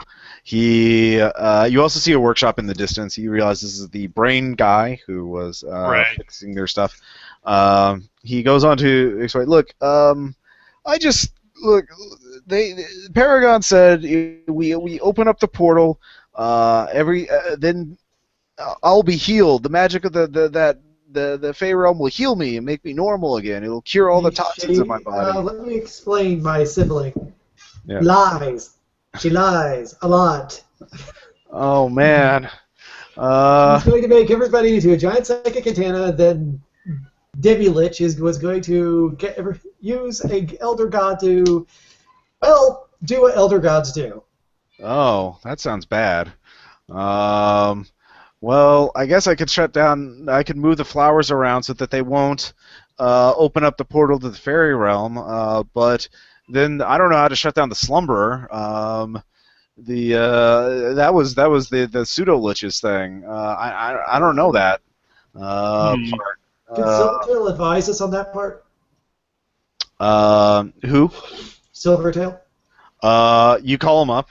He says, "Well, let me get. Well, I need to. You show him footage on your camera phone. You realize the center of the ritual is here. The greenhouse. The brain guy starts moving around.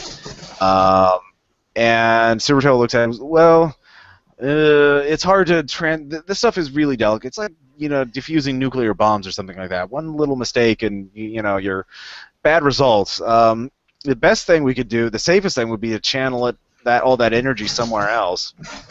That Biomancer's base, they have teleporters. We could if you could get there, that occult symbol that's carved into the wall. That's the focusing part. That's where the slumberer will first pop open. You could put it on a teleporter pad, and then teleport it somewhere else. Yeah. Eric, That would- cut. Yeah.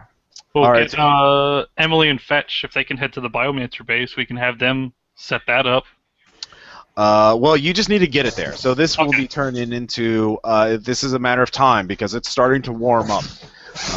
Without Nikki the sorcerer, the thing's going to explode sooner or later. So you need to send it out into space or something like that. So first is getting it out of Soho, the war zone. Well, first off, cut it out off the wall. The sigil. Yeah. That's easily done. You don't have to roll for that. Brain guy is willing to help. And he Stat has figures access. and have an appropriate drone that's been already flying around to strap it to. You don't have any drones that are big enough to carry it. Oh, no, darn it. Oh, well. There are cars nearby, including some. They have some retro sports cars. That you could drive. The hipsters like their old sports cars, their old muscle cars too. So you can throw it in back of a muscle car and drive like hell. So first off, you have to get it in the car. So it's across the street. So the war zone itself, there's numerous ways you could try and get the plate across. Also, if it's damaged, it will just explode and detonate too early. Which means the Elder God probably won't manifest, but it'll be a massive release of mystical energies, which is probably bad for anyone really close to it. Yeah. How do you want to get it across the war zone to the car? Because you're strong enough, Knight Errant, you're strong enough to pick it up and carry it. It's just a big thing. It's a couple of feet across. It's a square metal, basically, with a big metal. I will use my last fate point to invoke. Let's see, we're clone of Dr. Pangloss, the villain, and order all of the hipsters to look the other direction. Okay. Oh God, it's coming right for us. All right, you don't even have to roll. I love it. I like it. Okay, So so they now see it's you. 0 fate. You look at them, and they look at you, and you're like, oh, okay, sure thing, boss. You get it to the car. You put it in the back seat. Both of you go in there because Iconoclast, you'll have to reconfigure the teleporter to teleport it somewhere else. But first, you need to get across town. So that's a pilot check, which Iconoclast has. At a +1, I believe. So. Let's not roll badly because I can't fix this. Well, you could, because you're together. If Noah has any fate points left, he can loan them to you. Yeah, I have one more fate point, so. Yeah. Woo! Oh yeah, you don't even need it. With a 3, you drive like a bat out of hell, and you're making your way to Manhattan. Basically driving through the sidewalks, dodging through traffic, that kind of thing. However, because there's a major, incident in Soho, traffic is backed up quite a few places. And so you're either going to have to get on a motorcycle. There's a guy on a motorcycle nearby, and you can try and hold the plate while Iconoclast drives like a bat out of hell and duck because the car's too big to get through. You either have to yell at people and blow up their cars to get through, or get on a motorcycle and drive through, or something else. The traffic's too heavy to get all the way to the zone. So what do you want to do? Crap. Oh, could we have called Grayson to have him have the police I clear could the have, road? but that's the problem is you're right by. But you know what? Screw it. Fate of lots of people. I will call up Grayson and see if he can clear up traffic. Okay. You call him up. Give me a convince check. That would be black market dealer. I can't do business if New York is a wasteland. All right. Well, I get just a straight scale of 3, so. With a 3, he says, all right, I'll show you how Grayson rides. You ride in style when you ride with Grayson. Where are you? You give him the address, and 20 seconds later, a helicopter swoops in. Grayson was already on it, so you both climb on board, and you fly through downtown. Aaron! Yeah. Me, Grayson are little friends at the moment, so if you don't get too mad there. Whatever. I do business with whoever. It's all about, winning. So... I know, I just don't want Aaron to decide to throw Grayson out of the helicopter while we still need him. We'll wait till we're safe. Yeah. So you get over where you get above, you get to the coordinates, of course, they're below ground. And the helicopter could land on the roof, but that could cost you precious time. So you could rappel down really quick with an athletics check, okay. Or at least Iconoclast could. You're going to have to jump because you're holding the plate with both hands. You can't rappel. So go ahead and give me an athletics check.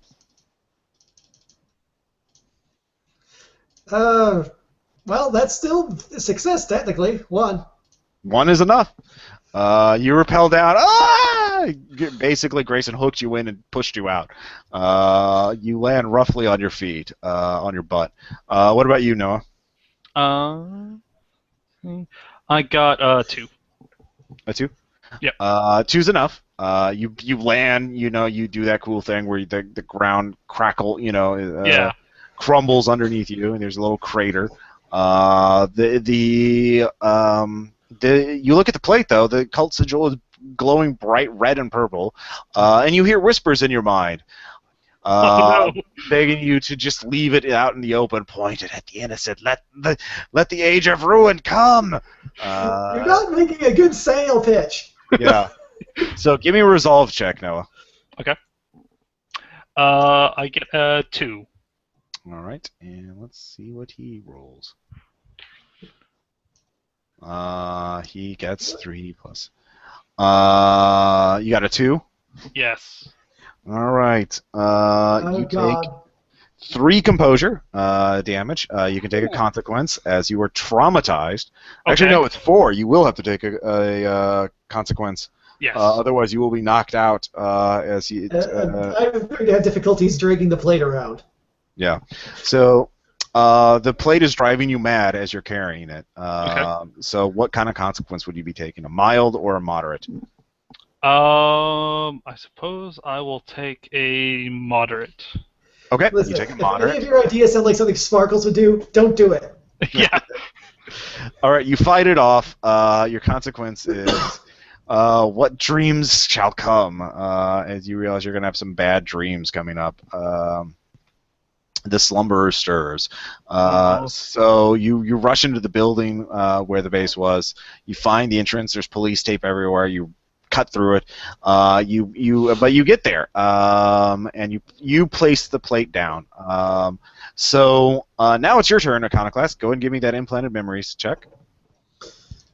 Don't mess up. As you super science the shit out of the teleport pad. Son of a... I have 1 fate point left. You can do this with a complication, though. You can succeed with a complication.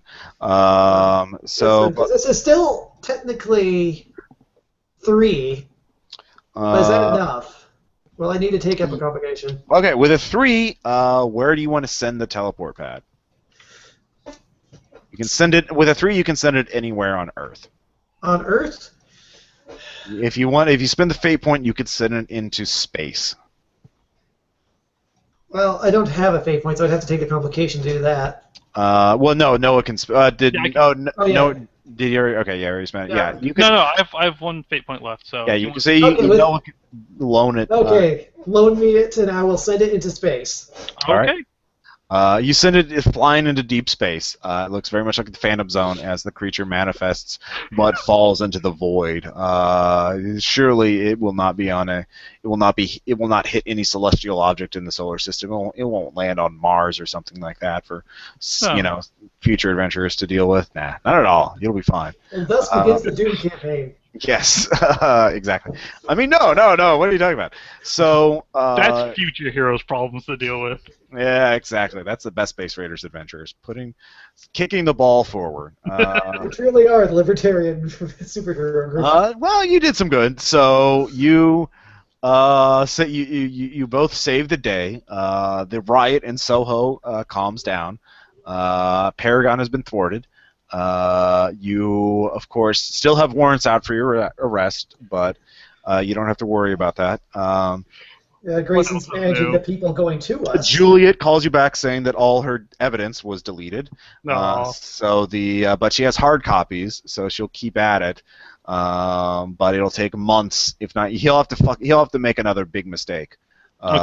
Basically, he got away. So, but she's onto him, and he's too arrogant to really take that threat seriously.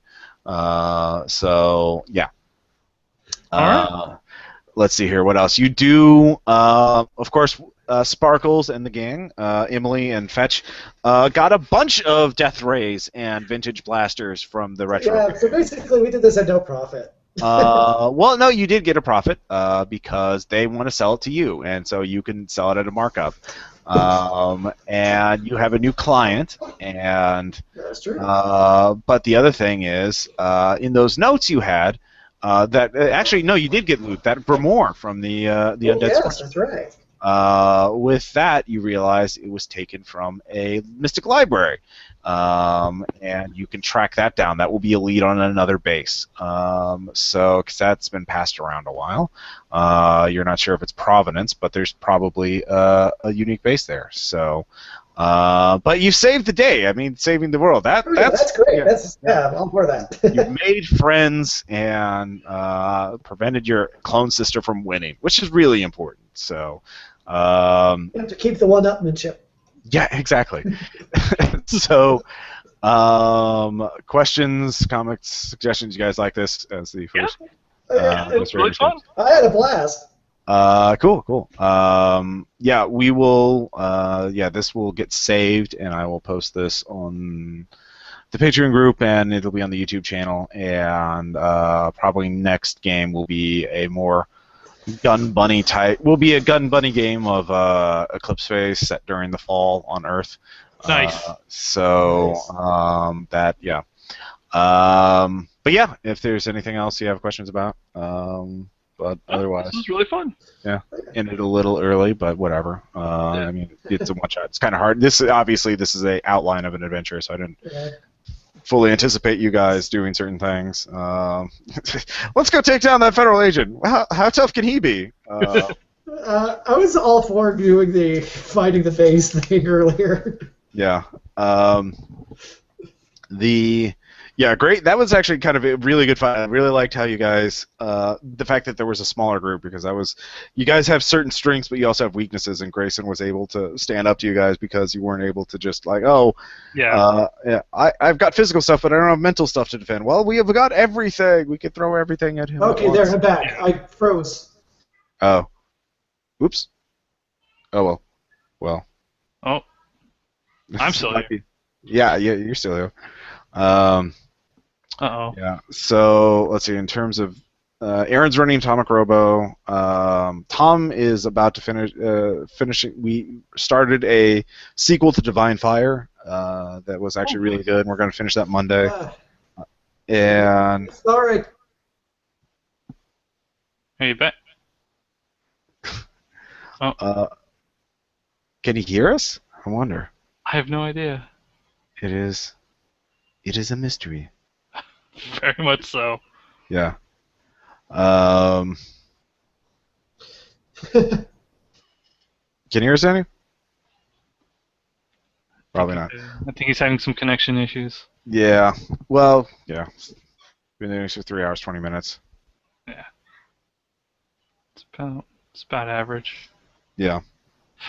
Right, well, cool. Okay. In this, Daniel. Yeah. Sorry, Okay. it just kept freezing earlier, so I missed most of the final words there. Yeah, I was just going to, in terms of the actual plays that we're doing here at RPPR, Tom is doing a sequel to Divine Fire that he should wrap up Monday. Aaron's been running Atomic Robo. He's got 3 sessions in that we finished. He's got a couple more planned. And I'm running Duality and Masks of Nyarlathotep. We finished we've already finished New York, London, and Kenya. So we're going to pick up heading to Australia next. Have you guys made it to the Ultimates yet in Duality? No, we're doing Extropia right now. Okay. We're in the middle of the Extropia adventure. Nice. Extropia will lead to the Ultimates. Space Libertarian Paradise has been really fun to run because there's a whole thing in RIM we're talking about micro-torts, where they have automated lawyers and muses that can, oh, you bumped into me, I'm going to micro-sue you. Right. That's 10 credits. And so I just ding players for that at random. Oh, you startled someone when you free fall in front of her. That's your micro-suit, micro-tort. So that's been pretty fun. And just envisioning how a libertarian... everybody else's lawyers to be terrible. Yeah. So the Space Libertarian Paradise has actually more paperwork and bureaucracy than most other space stations out there. It's just, if you have money, you can make it go away. Which kind of fits with their ideology very well. But yeah. Yeah, that's pretty much it. Awesome. In terms of, we're going to record, we just posted Game Designers Workshop. We're going to post RPP. We're going to record RPPR episode 111 next week. Tom and I don't know exactly what it'll be about, we'll do another, obviously, AP probably in a week or two. During the week, I'm going to vary the days, so it's not always on the weekend. So people who can't play during the weekend can play and that kind of thing. So. Right. We'll just keep on keeping on. But yeah, I'm glad this worked out pretty well, and hopefully the recording looks pretty good. All right, so I will talk to you guys later. Thanks a lot. Later. Yep, Bye. see ya.